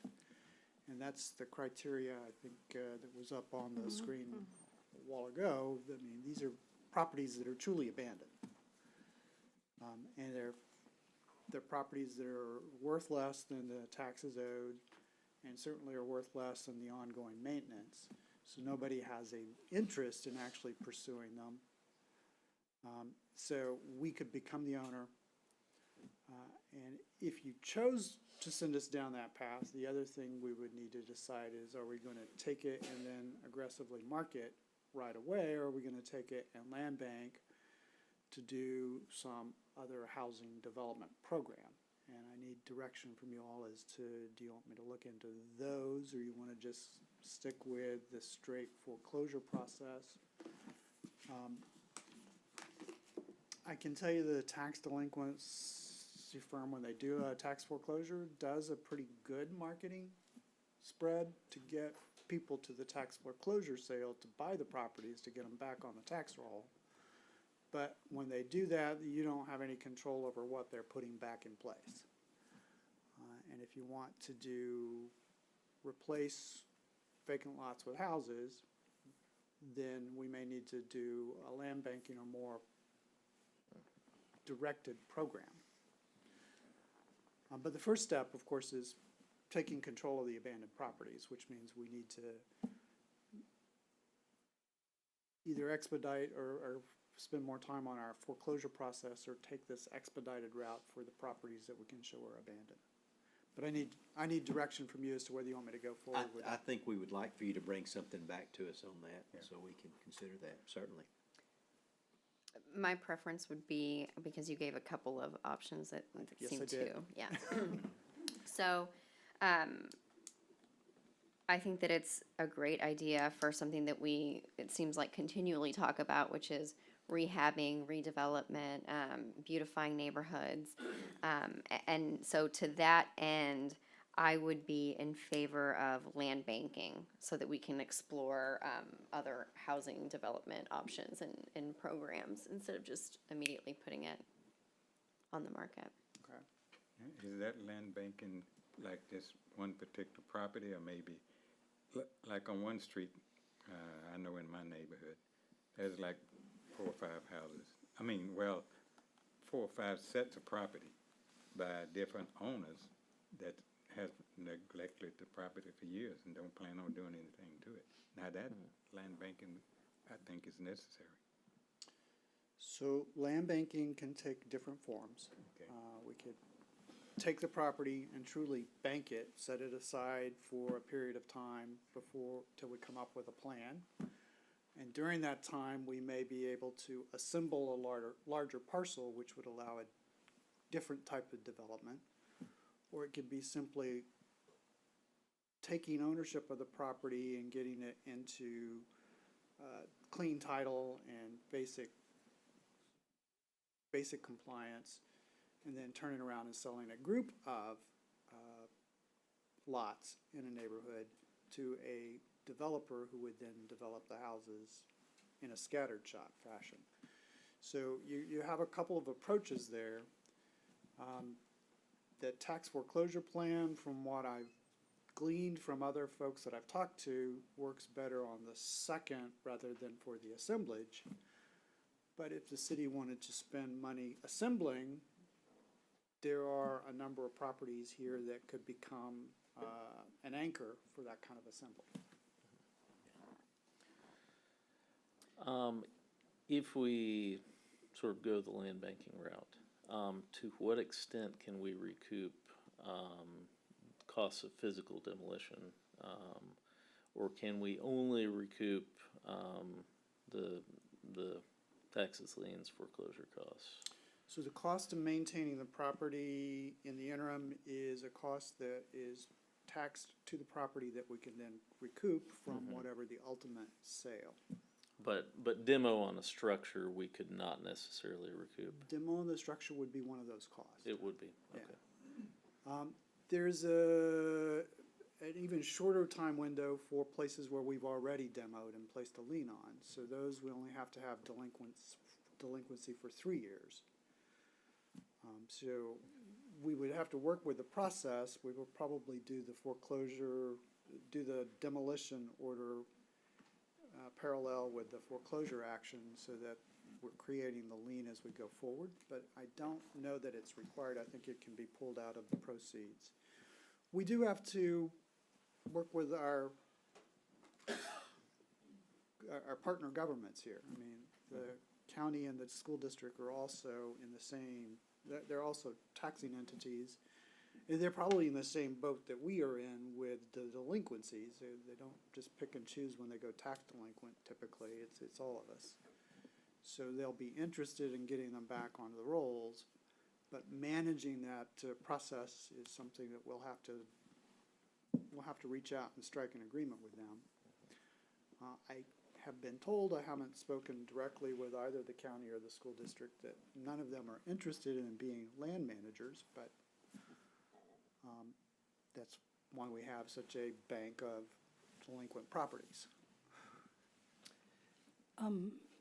I think we've talked about this before, is nonprofits who have gotten in the business of saving structures from being demolished, either when people own them and can't afford to save their own structure, or saving the structure and then turning them into an avenue for home ownership, particularly in lower income areas and lower income structures. And I know Neighborhood Strong, that both Mr. Bolden and I serve on that board or that advisory committee, is in that business. And I would definitely, this is something I'm immensely concerned about, and I would definitely like to see us go ahead and look at foreclosures and land and house. I guess it's land banking, but working in that vein toward home ownership for people and nonprofits, not necessarily for. And I think this is I would rather look at a lot of, spend more time in depth, not in this meeting, but investigate it, because I think everybody out there is exhausted, but, and has more to come. But anyway, I'd like us to pursue it, and we'd be happy, I know we'd be happy to pursue that in a lot of depth with you without having a quorum and working with other Or even a workshop, organizations. I think, to talk about all these things. I Workshop. think Yeah, we're workshop interested in would be a good thing. code enforcement and all the things that go along with it, so let's, This we is want an to move issue it that I have- forward. I don't know we can do it tonight. Okay. No, I know, I was not asking for you to do it tonight. I was prepared to answer as many questions as you wanted to answer tonight, but what I needed from you is direction on, do you want a tax foreclosure program, the aggressive program that I've talked about for abandoned properties? And once we take it, do you want us to develop a program for resale or program for holding and controlling or directing I development? think we want to look at those things and then look at the goods and the bads and decide which way to go. But I do think we're interested in all of those things. Okay. And I don't know tonight we'll tell you, whether we want a land bank or sell through a nonprofit or And something like that. we can take multiple avenues depending on the property, correct? Or do we have to just go down one avenue? So I believe you can choose different avenues depending on the property. So what may be appropriate land banking property in one locale. Yeah, Might not be- if yeah. it's a commercial property, obviously, we're not as interested in trying to push that Bank it for forward. residential Right. purposes, right? There are a variety of different models, and we can bring them all to look at a workshop. Okay, Thank you. we'll bring it forward. Thank you.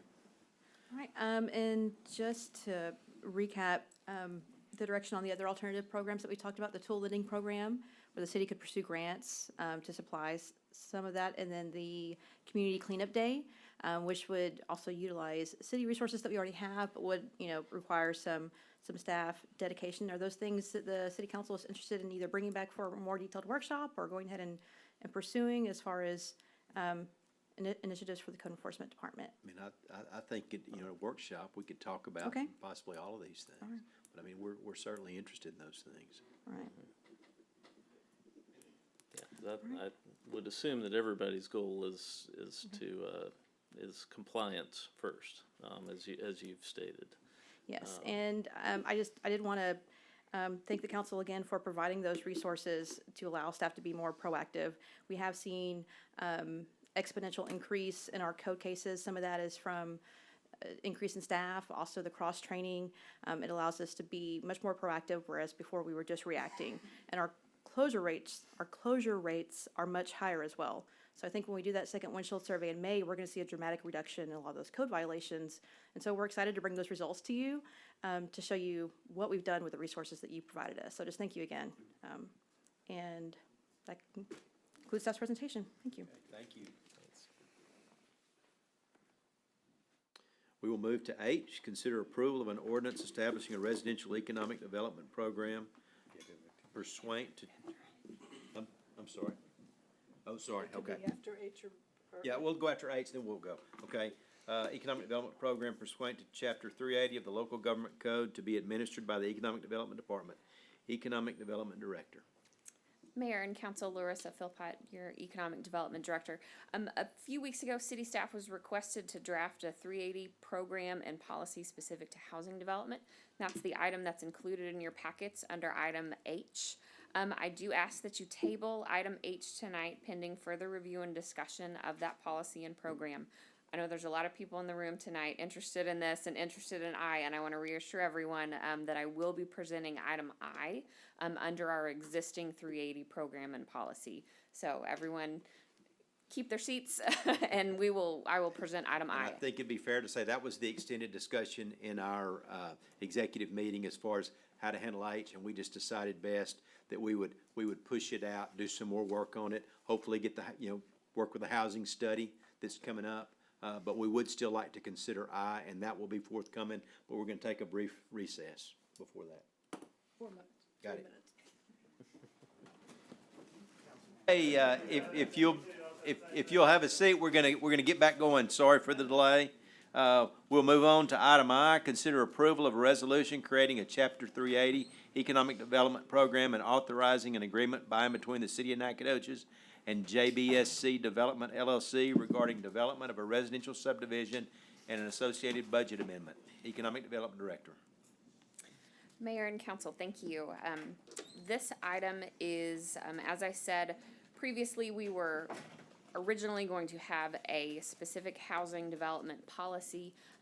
We are tabling that tonight. We are able to consider, or you are able to consider this request under the city's existing Chapter 380 policy. It does have provisions that would allow you to consider this request. So the request tonight was brought by Mr. Jake Crawford. He represents Crawford Construction and JBSC, which is the party to the agreement tonight. He has proposed a 143 lot subdivision on the eastern end of Park Street. It's actually a future phase of Village Gate that was planned in the 2000s. The existing houses out there on Park Street were the only part of, I believe, a several hundred acre residential area that was to be developed in the 2000s. It is currently zoned PD. The existing PD concept plan indicates this area should be utilized as single-family development. Mr. Crawford has the option, should this project move forward, to move forward under the existing plan development process and get approvals through that, or he would have the option of requesting a rezoning to R1 single-family. But that is a completely separate process from tonight. So you do not have to consider his zoning as part of this discussion tonight.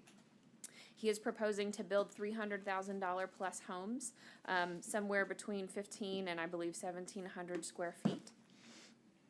The agreement proposed tonight is a reimbursement for the hard and soft costs associated with development of the subdivision. The incentive he is requesting is $8,000 per lot, not to exceed 30% of his lot costs.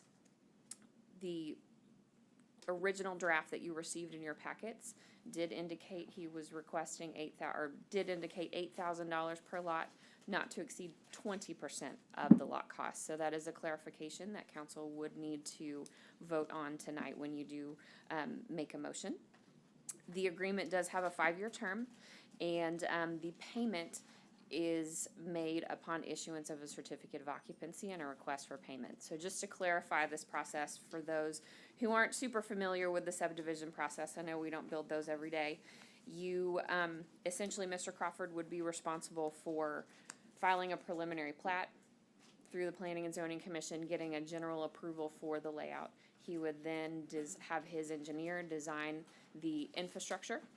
That infrastructure would be approved by the city engineering department, and then that infrastructure is constructed by Mr. Crawford. and his affiliated companies. When the infrastructure is completed, the design engineer issues a certificate of completion.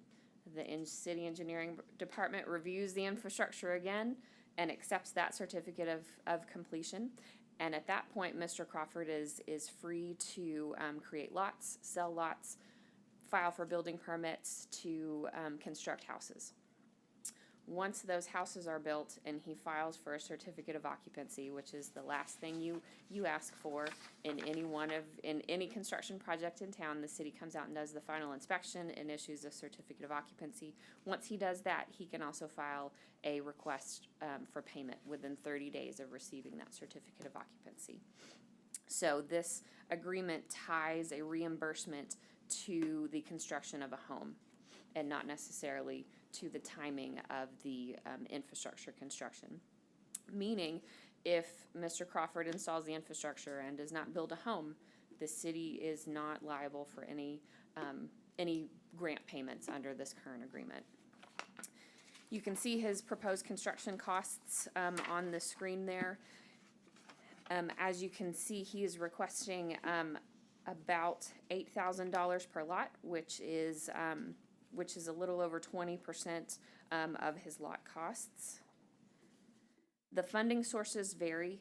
Just keep in mind that these reimbursements that would be issued on a pro rata basis. So each lot that he files for reimbursement, he would be requesting that lot's portion of the infrastructure costs. And so those infrastructure costs come out of the sewer line budget, the water line budget, and then the capital general fund for streets, as well as the economic development fund that the city has created.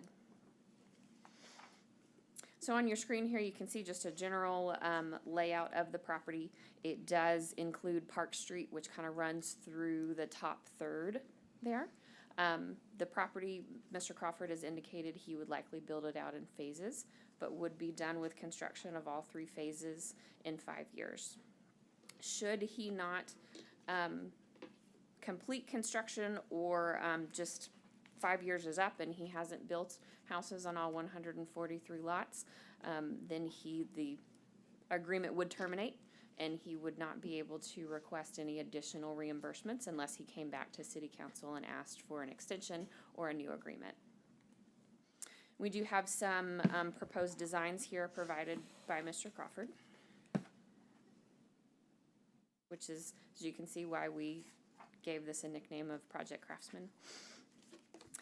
We do have Mr. Crawford is here today to answer any questions and provide any additional information you might have.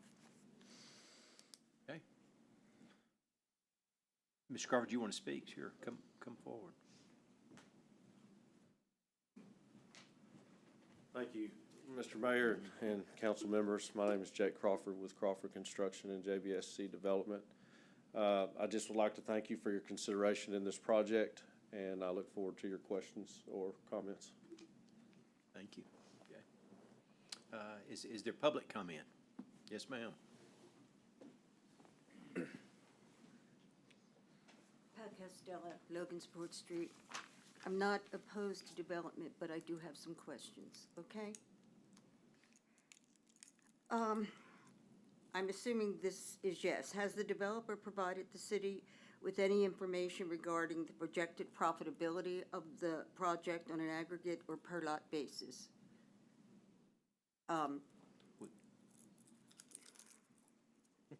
Would you like to give us all your questions? I'll give you all the questions, And then sure. we'll let Ms. Philpott respond, or Okay. Mr. Crawford. Is the developer unwilling or unable to pursue the project if the city does not contribute these funds? Also, and this isn't just from me, but it's from people that know more than I know. The estimated price per square foot of the units is approximately $188,000, if I'm correct. And this is a bit higher end than the current average per square foot, which in Texas now is like between 91 and 136. Okay. What can I say?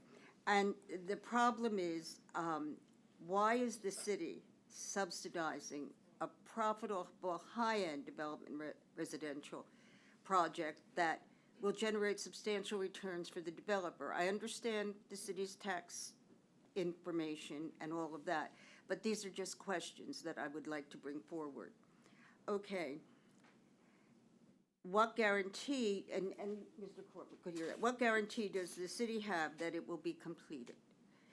Because in past times here, some are left incompleted, and then other developers come in and buy them at lesser prices, et cetera. Okay, and is this a precedent? Has this been done before?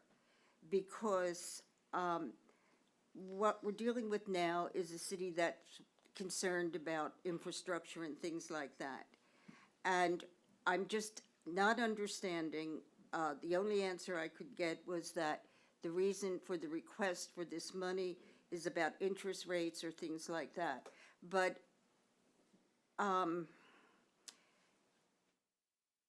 why now are we doing this? I understand the need, I do. I understand the tax base, I do. But I don't understand what will be put upon the developer in writing. Like, will he build a pump station, for instance, for the sewage, because we have to do that? Will he build a park, et cetera? Have we seen a plat? Have we seen an entire development laid out? And I guess my other concern is why he would need to borrow this money if, in fact, he has this project going. Because what is to preclude the money issue coming more and more as the development proceeds? Okay, thank you. We'll have someone address those. Thank you for your comments and questions. I'm going to address some of those, and then I'm going to invite Mr. Crawford up to address others. As far as the profitability and Mr. Crawford's ability to pursue this without this incentive, I'll let him answer that in more detail, but we have been provided with cost estimates. As far as the price per square foot, I think you heard the response to that. I will say the price per square foot of homes has skyrocketed recently, and there's probably 6 people in this room that can attest to that fact. A guarantee of completion, that is why this agreement is written in the way that it is, because it only incentivizes the development if a house is placed on the ground. Anytime the city does any economic incentive, there is no guarantee that something catastrophic won't happen and the project won't be built. But you hope that you build the incentive in that encourages the development to occur. That's the point of the incentive package. But the baseline is that no money will be advanced until a house is sitting on the ground. Correct. So the risk to the city of putting out money that doesn't result in a house is none. None, correct. Correct. The absolute worst case scenario is Mr. Crawford puts in streets and utilities and never builds a lot, or doesn't do either. So let's say the absolute worst case scenario is no infrastructure is ever constructed, and in that case, we're in the same boat we are today. If he builds streets and utilities and doesn't build a lot, then we're that much closer to getting a house on the ground when the next person can come do that. Best case scenario is he builds the houses out, the city reimburses him $8,000 a lot, and then is able to recoup that in just ad valorem taxes over about 6 years.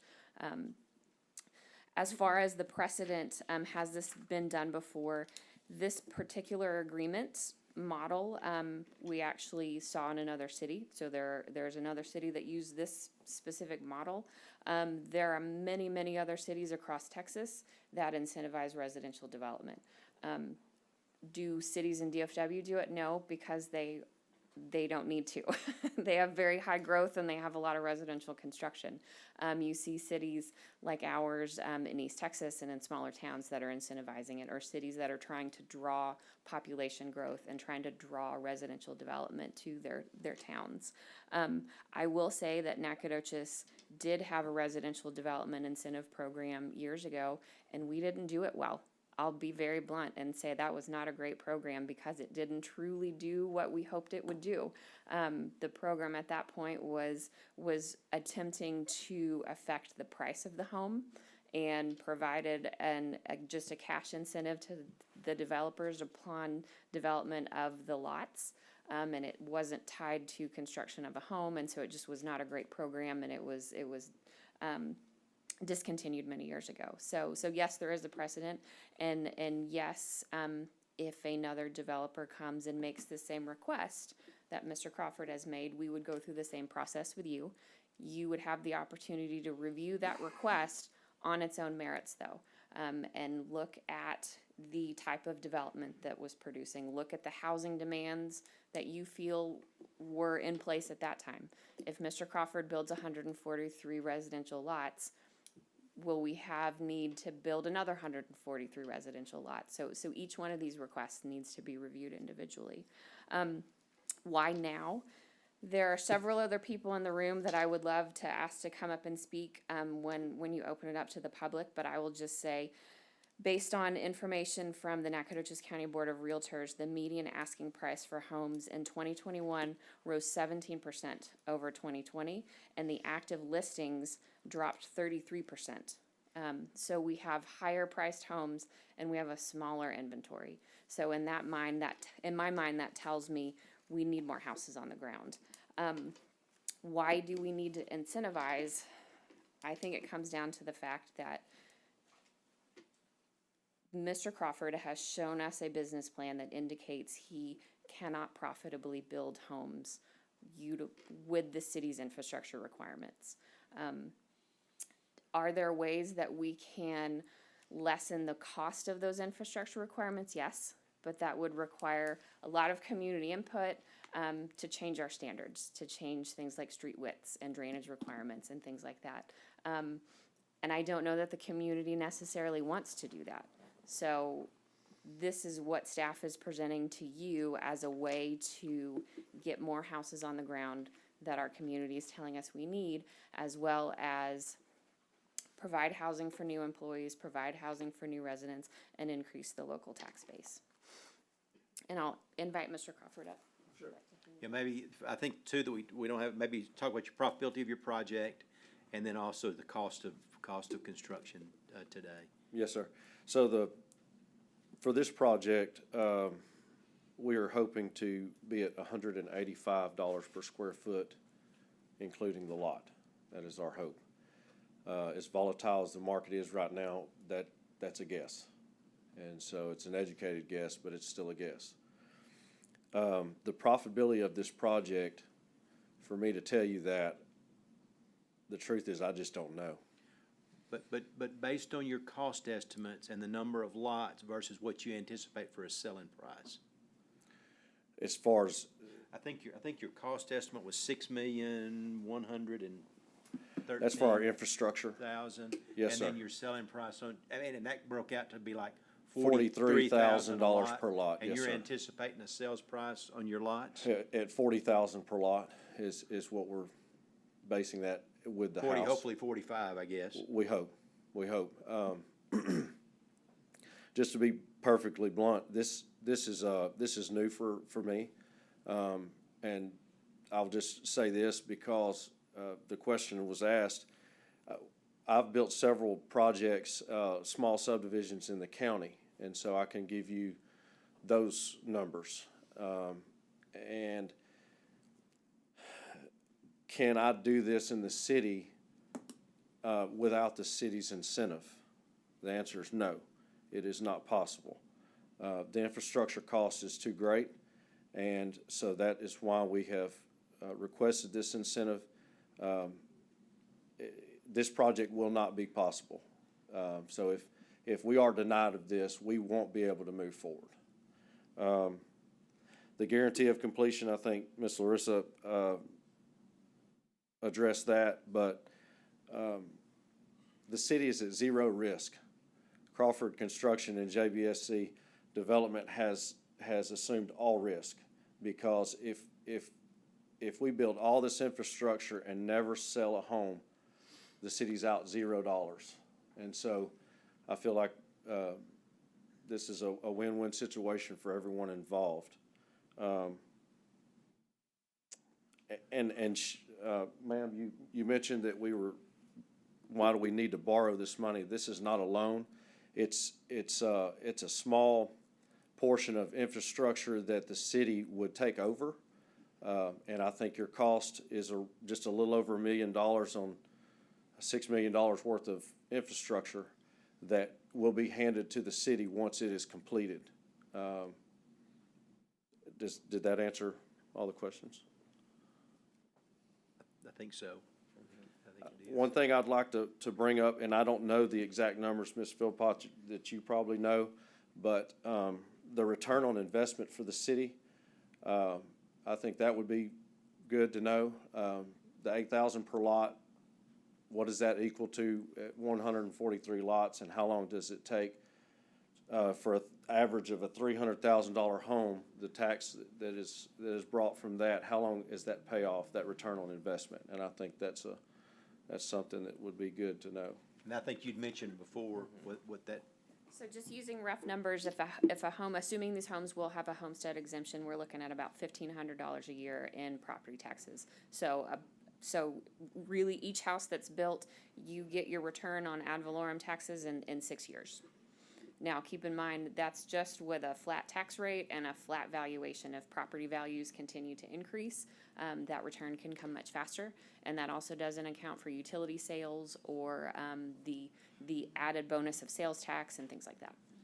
So the 6 years with no market value added in is a 6 year where we would start.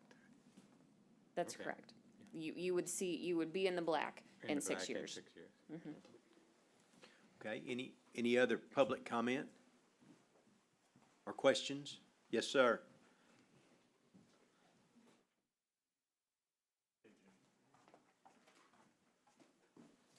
My name is Keith Rayburn. I'm a resident here in town. I'm kind of an uninterested observer from one standpoint. I'm not a builder. Okay, I'm not a developer. I'm not a real estate agent. I'm here as a proponent because I see this as an important part of growing the local community. And I think we need to do that. And when I hear companies talking about coming into locations, one of the concerns is housing. And that's always been an issue for us here. So I am really excited to see this program. Now, there's going to be a lot of questions, I would think, over the machinations of how we put this in place. How do you compete it?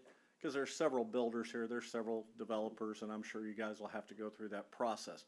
So first of all, I'm a proponent. I'm really excited to see this happen. I do have some questions over the cost of the housing, but I do think there's some real detailed data to support what they're talking about. I would just like to make sure that you guys see that, because if you're going to build these homes and the people in Nacogdoches can't afford them, then where are you going to be? From a financial standpoint, one of the questions I would have for you is you've got a 5-year term here. How are you going to carry that $1.1 million throughout that term as far as your city budget is concerned? And again, that's just a technicality, but that would be one of the concerns that I would have. The other one is how do you assign if Mr. Crawford here decides to sell some of those lots? Are you going to be able to assign this $8,000 incentive to them? Or if it goes outside of that, how are you going to extend it? And then I guess my next question is, if another developer comes in here, what is the process he will go through to achieve the same thing? And what are the metrics you're going to evaluate on whether you're going to award it to another developer coming forward? So those are the things I'm interested in. I really am excited that you guys are moving forward with this. Thank you, Mr. Rayburn. Okay. I think Larissa can answer most of those questions. I'm going to try to. If I forget one, please remind me.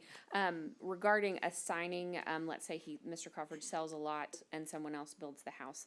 The grant program payment, while it's tied to the timing of the construction of the house, is really intended to be a reimbursement for infrastructure. So the agreement is, the only parties to the agreement are JBSC and the city, and so therefore there is no assignment of this payment to anybody else. If somebody else builds the house, Mr. Crawford would still receive the payment.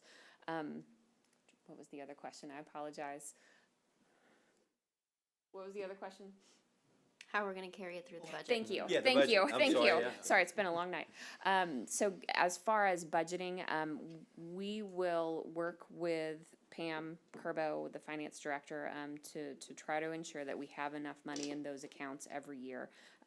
These are coming out of CIP budgeted accounts, and so they typically don't have a line item budget associated with them. I'm looking at Steve to make sure that's correct, that we don't have line items associated with CIP budgets. It'll be carried as a contingent liability, though. Okay, so we will, if we estimate that Mr. Crawford will be requesting 15 reimbursements, we will try to ensure that we program that, but it is not technically budgeted each year. Does that make sense? And that is all due to very complicated finance debt laws that I am not going to quote for you tonight, but it will follow our typical CIP process. And Mr. Rayburn also asked about metrics if another developer. Thank you. You're welcome. Without a specific housing program and a specific housing policy, we will go through the same process that we've gone through with Mr. Crawford. We will present it to you in the same way if it is a reasonable request. So we will look at the number of lots, we will look at what the return of investment is and what that time period is. I say a reasonable request because if somebody comes in and says they're going to build 2 houses and they want a $10,000 reimbursement, is that going to give the city council a reasonable return on investment? Or if they come in and say we're going to build 1,000 houses in 10 years, market's probably not going to support that, nor can we afford that. So that's not a reasonable request, but something that generally falls in reasonable guidelines. We would bring back to you with a return on investment study. Okay, thank you. Can I add to that? And item H, when we tabled or pulled it or whatever, the reason for that is so that we can further develop a program that will establish metrics for further or future developers. And I am encouraged that there will be a housing needs study done over the course of the next year to 18 months, hopefully, that would further inform us for these future requests. Okay, thank you. Any other comment from the public? Any other?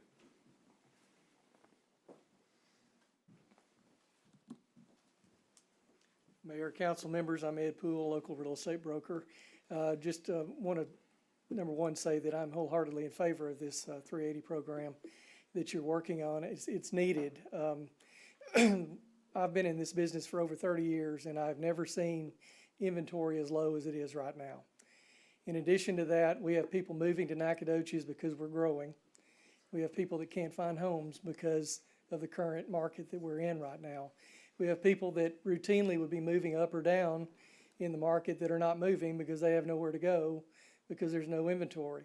The bottleneck is new construction. You can't deal with an existing house, it's there. New construction is where you have to focus. So the idea of having 143 new homes on the ground in the next 5 years that's in a price range that's beneficial for our community is fantastic. I've said over and over again, and I feel like a broken record or whatever, but we're not going to attract new industry into this town until we fix the housing problem. We don't have houses to sell. We don't have houses to rent. We don't have apartments to rent. We've got to fix that, or a new major industry coming into town is not going to happen. I applaud you for this. I think that Jake has a good, solid plan. He's thought about it long and hard. The idea that the reimbursement comes at certificate of occupancy is no risk to the city, and it's a small reimbursement to him, but it's important. We've not had a new subdivision in our city limits in over 10 years. Why is that? Cost. We've got plenty of people behind that are way more experts than I am in developing and building, but they've chosen to build and develop in the county because costs were lower. That tells me very clearly that we need to provide incentives so that they will come into the city limits and build. This is what this program is. I encourage you to vote for it. Thank you. Thank you. Just want to address one of the points that was brought up was the price point. And I think it's important to consider when you add to housing inventory in one tranche, in one price point, you are opening up housing in other price points as well, because people are moving up and down in the market. So we are not targeting one specific market because this opens it up for several other markets. Anyone else want to, yes? Ooh, it seems like a long walk from back there at the end of the night. It's just like, okay. So I didn't make notes, but I made notes real quick in hopes of getting you through this. Tell us who you are. So my name's Olivia Kritzy. I'm an owner, broker. I've served on the local board of realtors, and I've also served as your chairwoman for the appraisal review board. So just a couple of things I would like to note real quickly. I am definitely in favor of this program and this incentive. I think it's a real neat program, to say the least, but to just amplify, echo, and support the statements by both Larissa and Ed. One thing that you need to know is that a typical healthy real estate market has about 4 to 6 months of real estate inventory. Our current real estate market has 1 month of inventory. That's not different than anywhere else in the state of Texas, but it's definitely different for Nacogdoches, Texas, and it's very uncommon for us to see that, that type of extremely low inventory. Also, our average value, I know Larissa kind of touched on, you know, the facts that she's been given by the Board of Realtors, but our typical average sales home is $125,000. Last month, it was $235,000. That's a significant jump. That's a significant problem with 1 month of inventory. Quick economics, you know, the supply doesn't match the demand. We know that.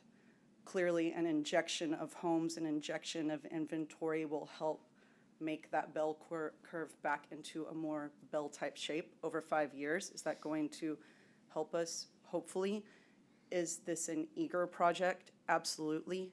The last time we saw a project of this scale in Nacogdoches would be the Spring Creek subdivision, right? That wasn't in the city limits, but it was in the ETJ, so there were a lot of complications and trials and tribulations that went along with that development.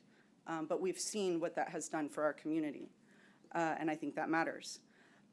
Circling back to your very first issue that you had to deal with your human resources person, you know, while this price point for this neighborhood may be an escalated price point for our average median household income here, which we already have an issue if $235 is now our median home price, right? It does allow for what they're calling a freeing up of different areas, but what I'm going to call a social mobility in housing and in our local economy, which is not something that's common for us to have. If you have employees at the city level that you want to take care of that are making $50,000 a year and less, their income doesn't match our average price point. Therefore, we do need more homes, right, to level out that economic supply and demand so that we can see these people move socially through the scale so that we can have more inventory for our city employees, right, so they can move up too. Our city infrastructure is absolutely lacking. It always has been lacking. We know that. We're not confused about that. We haven't had the money to preserve, maintain, or build new infrastructure in the city of Nacogdoches. But I do believe with the new median sales price and our tax roll values catching up, that we'll see an increase that will allow us to do more maintenance and preventative projects. But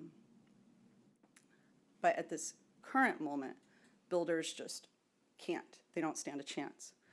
So this kind of goes back to your first thing. You're giving $1,000 to the people who work with you to try to help them get by.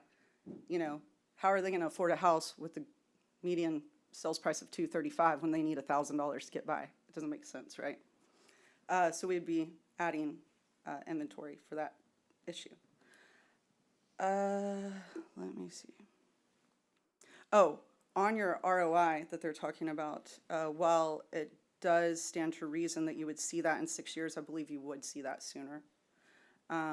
Not just for the tax base that you're creating there, but again, that social mobility that you're seeing, and also knowing that there's already an escalated median sales price that's significant. So on a $100,000 difference, you know, you're talking about $1,000 to $1,500 per home, right? And we're seeing that across the board for all the homes. There are 6,000 plus parcels that are residential to count. That's all I have to say. I'm in favor. Thank you. Thank you, Olivia. Anyone else? I have one more question. And the question isn't necessarily about the development or the developer or what he's doing. My question is, and as I said, I'm not anti-development, but I am concerned because we bring up social mobility, et cetera, et cetera, et cetera. But realistically, a great majority of people in this town cannot afford these homes at $300,000. And I understand that others will be let empty and things like that, and then they can buy them. But when you're doing these ordinances and when these are going, there's a fancy legal word and I don't remember it. Will there be anything put into effect so that we can have subdivisions where people who are ordinary people making ordinary salaries can purchase homes? I think I'm not dealing with this issue right now. I'm dealing with the whole issue. I have no problem with what you're doing. I do have problems with completion, will it happen, things like that. That does concern me. And plat maps and what's it going to look like and what will be there for the city, like parks, playgrounds, et cetera, for the kiddos. But along with this, when we're doing these ordinances, what about ordinary people? How do we take care of them? I don't think it's that simple that they can, just buy a house that's left there. So will we address that in this same world that we're addressing this? Thank you, Ms. Costello.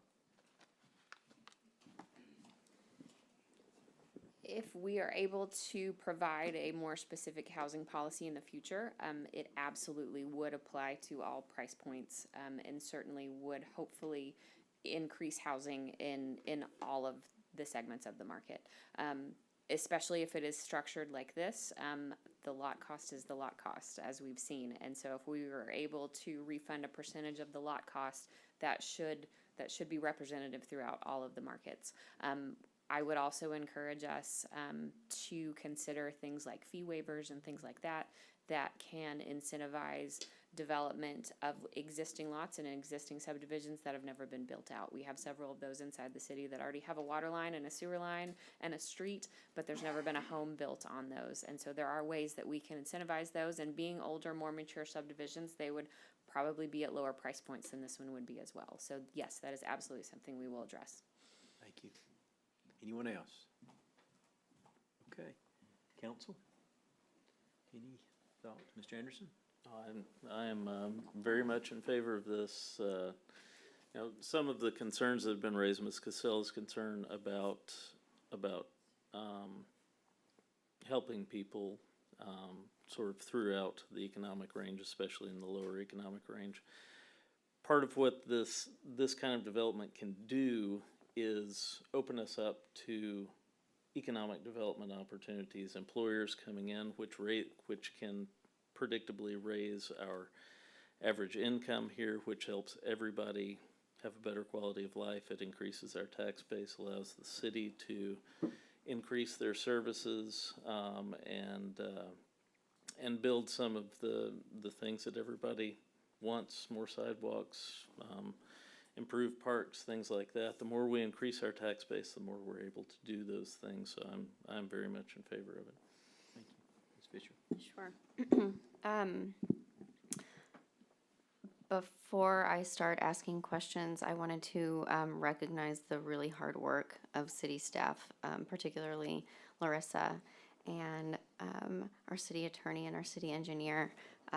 They've done a lot of work behind the scenes, and thank you guys for that. And also I want to recognize and thank Mr. Crawford for being willing to build in the city and take this on, and for being a local developer who builds locally. So thank you.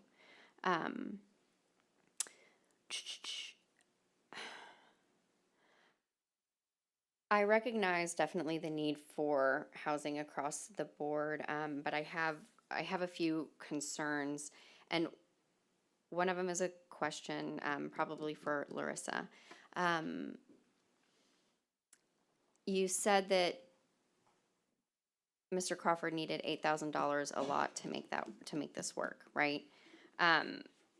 I was wondering if you could explain what that actually means, because it's not a break-even point, because it's not a nonprofit. It's for profit margin. So I was wondering if you could please walk me through basically the city, because it seems to me, and this isn't my language, I've said this to you like 10 times, that the city is providing in large part that profit margin. And so I wonder what the rationale behind that is. In layman's terms, that is what's happening. But what Mr. Crawford is telling you is just like you said, it is a business enterprise. He cannot build these houses for free. And so just like he when Mayor Mize asked about the lot cost and what he hoped to sell those lots for, his lot cost was $45,000 and he hopes to sell the lots for $40,000. And so there is a discrepancy in what he's able to sell the lots for and how much it costs him to develop each one of those lots. This is essentially no different than when a new company comes to town and they say, we want to build here, but we have a gap in our financing and we need the city's assistance with infrastructure. It's the same concept. We are assisting that company's profitability. Because otherwise it doesn't make good business sense to build that structure here and to invest their capital here. So I hope that answers your question. I know it can be uncomfortable to talk about profitability, but if you think about the need for housing that's been discussed here tonight, that's why we're here in front of you. If we had dozens and dozens and dozens of homes on the books and they weren't selling, then we wouldn't be here presenting this to you. Yes, that is helpful, and you brought up another question, so stay. The return on investment question, you just brought up the comparator of like a company, right? But I think that's meaningfully different because companies hire people and have employees and pay higher taxes generally than single-family homes. And so you also mentioned earlier that the city would recoup in ad valorem taxes within 6 years. But that response doesn't include the future liability on the city for infrastructure maintenance. I know that that's a really difficult thing to quantify, but I wondered if you could talk a little bit about that, because I guess as best as you can, right? Sort of guide us in the direction of whether in all actuality the city ends up making its return on investment. Sure. When not just looking at the very immediate figures before us. Sure. I'll touch on on our analogy first. I think we need to, I think of housing as part of the economic development ecosystem. And I preach that ecosystem approach a lot, that we've got to have workforce and we've got to have available land to build these structures. We've got to have transportation and we've got to have a place for these people to live. And so that is why I think it is a similar analogy. No, the houses don't pay. No, a single-family home does not have as high of a valuation as a factory. And no, yes, there are construction jobs associated, but those aren't permanent jobs. And I understand that. But every time we bring new jobs here and we grow our population, we need a place for those people to live. And so to me, it's just part of the ecosystem. As far as the maintenance, and I may ask Steve Bartlett to jump in here, it is a very complex answer. I'm trying to think about how to answer it. If you think about what the city provides in tax-based services. So you have rate-based services like the water and sewer and sanitation that you pay for every month. And then you have tax-based services that your property taxes pay for. So that's going to be police and fire response, that's street maintenance, and then that's upgrading of facilities and maintenance of other facilities around town like parks and things like that.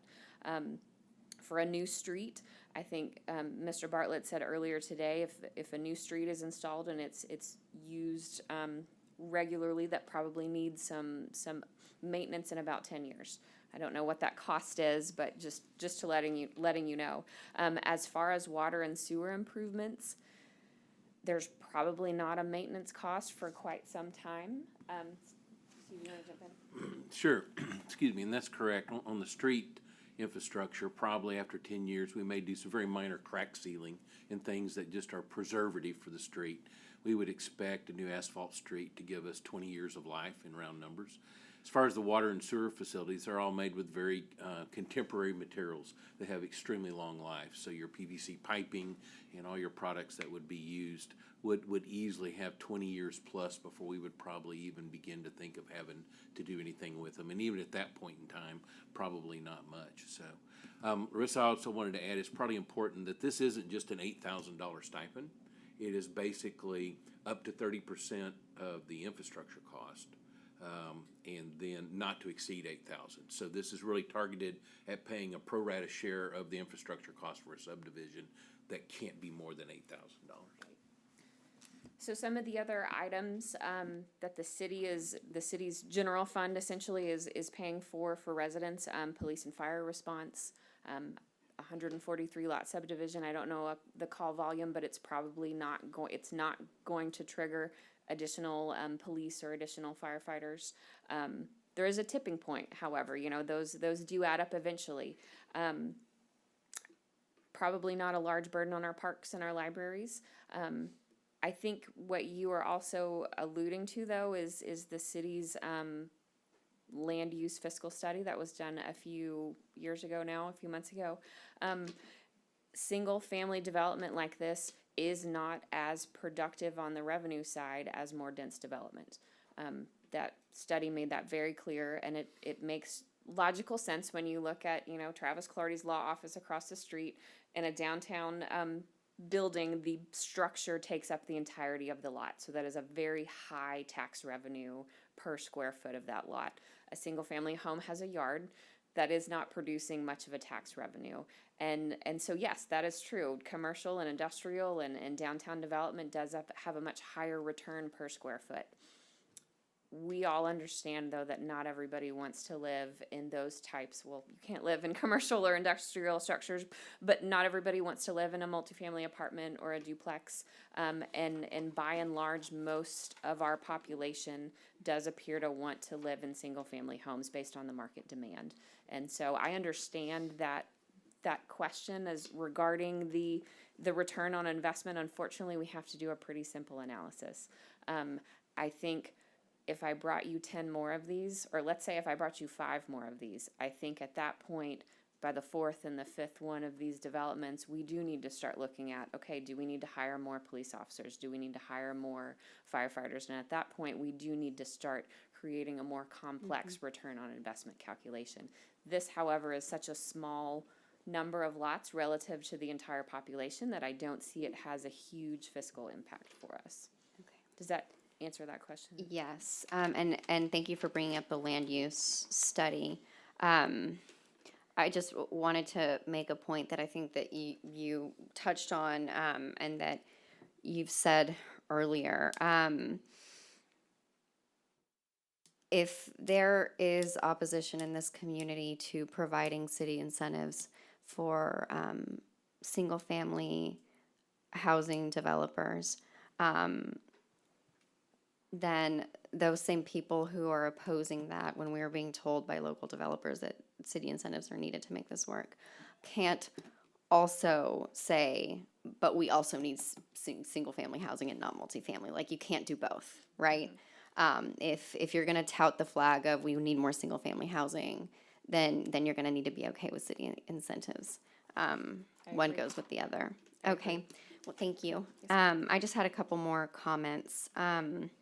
And this doesn't have to do with the tremendous job that the city staff has done, or with Mr. Crawford's proposal. It's just, in general, I don't think that I can in good conscience say that waiting for the comprehensive plan to be developed was a good reason to postpone low-income housing that was presented a couple of weeks ago, and also ignore it as a good reason here, when the need is the same or similar, And the only real differences I see is that one was multifamily housing for low-income seniors.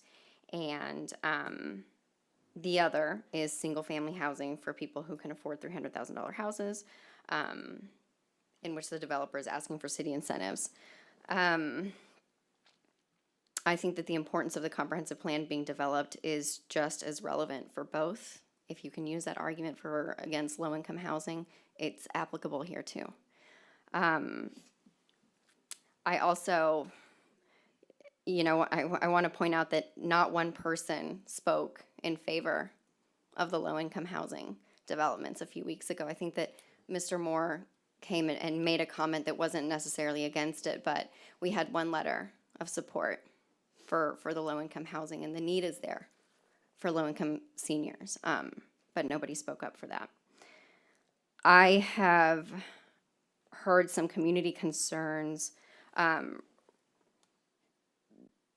that people haven't had the time to get concerns adequately addressed. Basically, this was posted last week, and we're discussing it now. And there are some community members that would like more time. I recognize that this development project is on a tight timeline, and I also recognize that Mr. Crawford is on a tight timeline, not because of him, but because of somebody else imposing that tight timeline on him.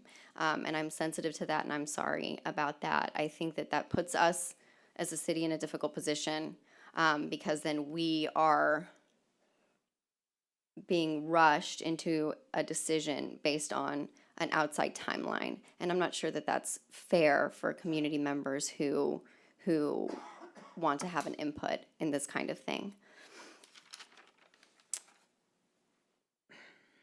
The last thing that I'll say is that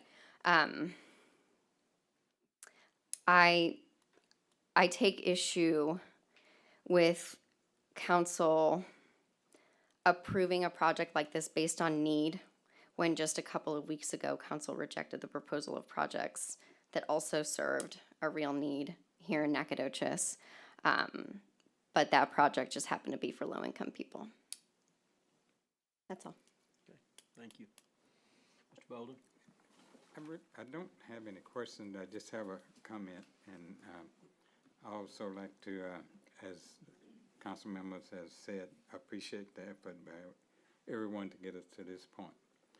But when I attend TML conferences and education that we go to during the year, when I talk to other city council members, mayors, there's two things that they indicate that will stop growth in their cities, and that's housing and education. And if we don't get those right, we don't get other businesses into Nacogdoches. Thank you. Thank you. Ms. Bellinger? I do want to clarify that we do need community involvement. We need a longer period of input for a policy, and we need more thoughtful development of the policy, whether it's part of the comprehensive plan or beforehand. So that's part of the reason for pulling item H, and I do hope we get community involvement. Some of the people who spoke tonight, I hope they help develop some of these metrics that we're looking at. I would also like to explain that, I hope this is the place to explain it, that because we pulled item H, we really have to, our motion has to waive an economic investment committee review because we're doing it, and I don't know if you want to explain that, or because I'm about to make a motion. Can I talk? Sure, sure. So I started to go next because I really had something profound to say, and you're going to realize it when I say it. Okay, go ahead. So, It'll be much more profound than me. So I I'm glad thought you're doing something that was really interesting is when Mr. Crawford said, I've been developing in the county, and I'd like to do this project in the city, but if I can't get the incentive, I can't make it work economically, and I'm gonna go back to the county. You know, that tells me what the problem is here. To develop in the city, you got to put in streets and curb and gutter, and you got to put in sewer, and that's worth at least $10,000 a lot. It's probably a probably a bigger amount than that, but yeah, I think it's just kind of up to us as to whether we want development in our city. And along with that, if we don't have development in our city, it not only hurts our city as far as our tax dollars and people living here and buying things here, it hurts our schools, because those people go out into the Central Heights community and into Douglas, and they don't go to NISD, and they don't pay taxes to NISD. So I think, you know, it's certainly for our city, but to get development in our town, it helps our schools, and I think it helps all of us. So anyway, That was much more profound than what I had to say. But can I allow one Sure. comment? Here, yeah, quickly.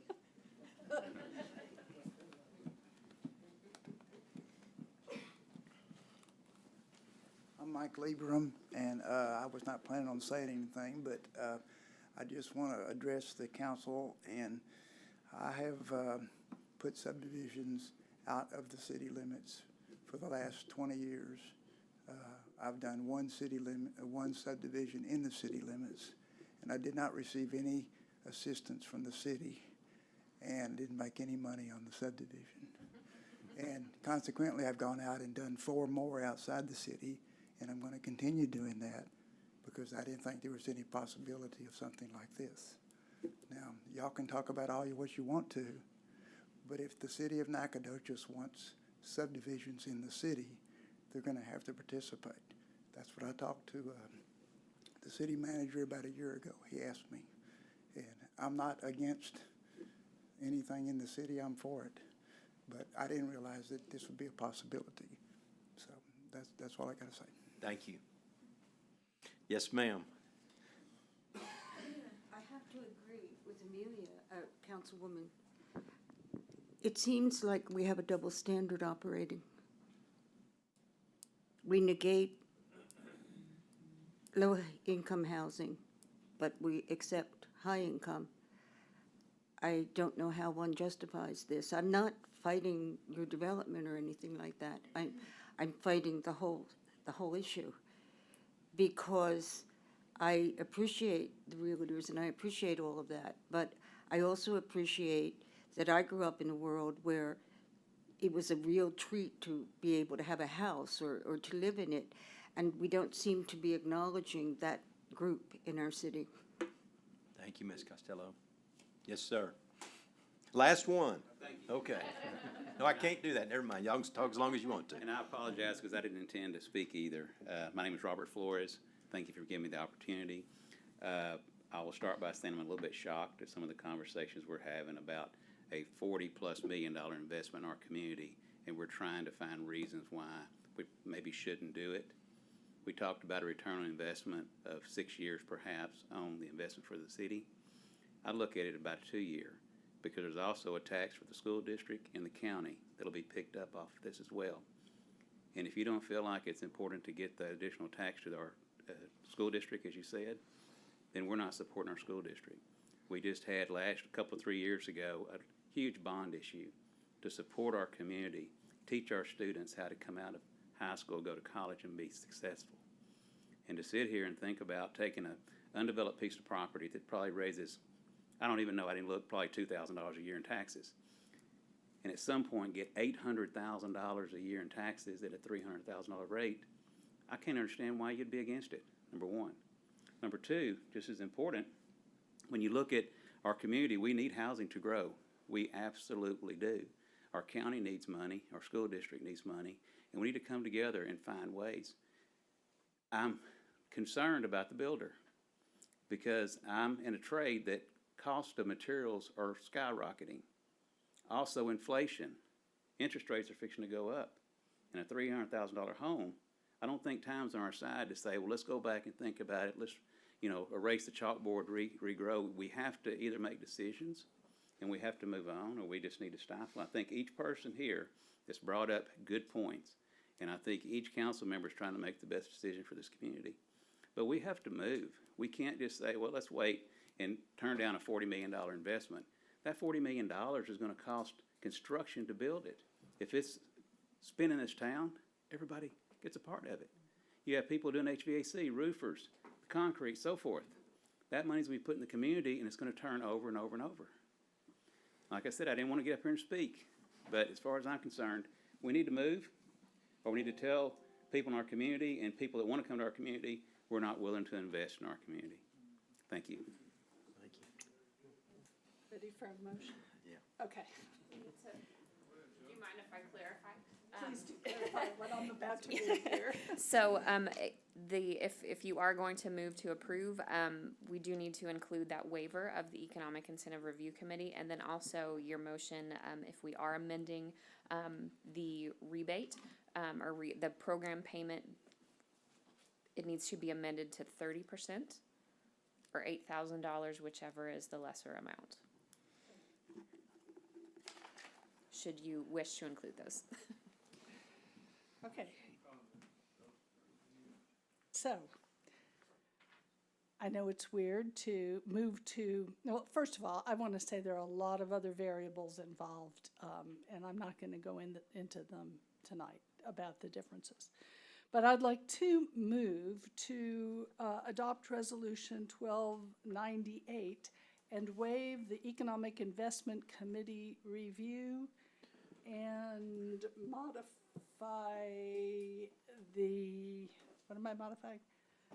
To 30% or $8,000, whichever is less, modifying the program grant payments. Thank you. The program grant payments to either $8,000 or 30% of the infrastructure cost, whichever is less. Do I have a second? I'll second. Second. Any discussion? Those in favor signify by saying aye. Aye. Those opposed, same sign. Gotta say aye. Okay, with that, we're adjourned.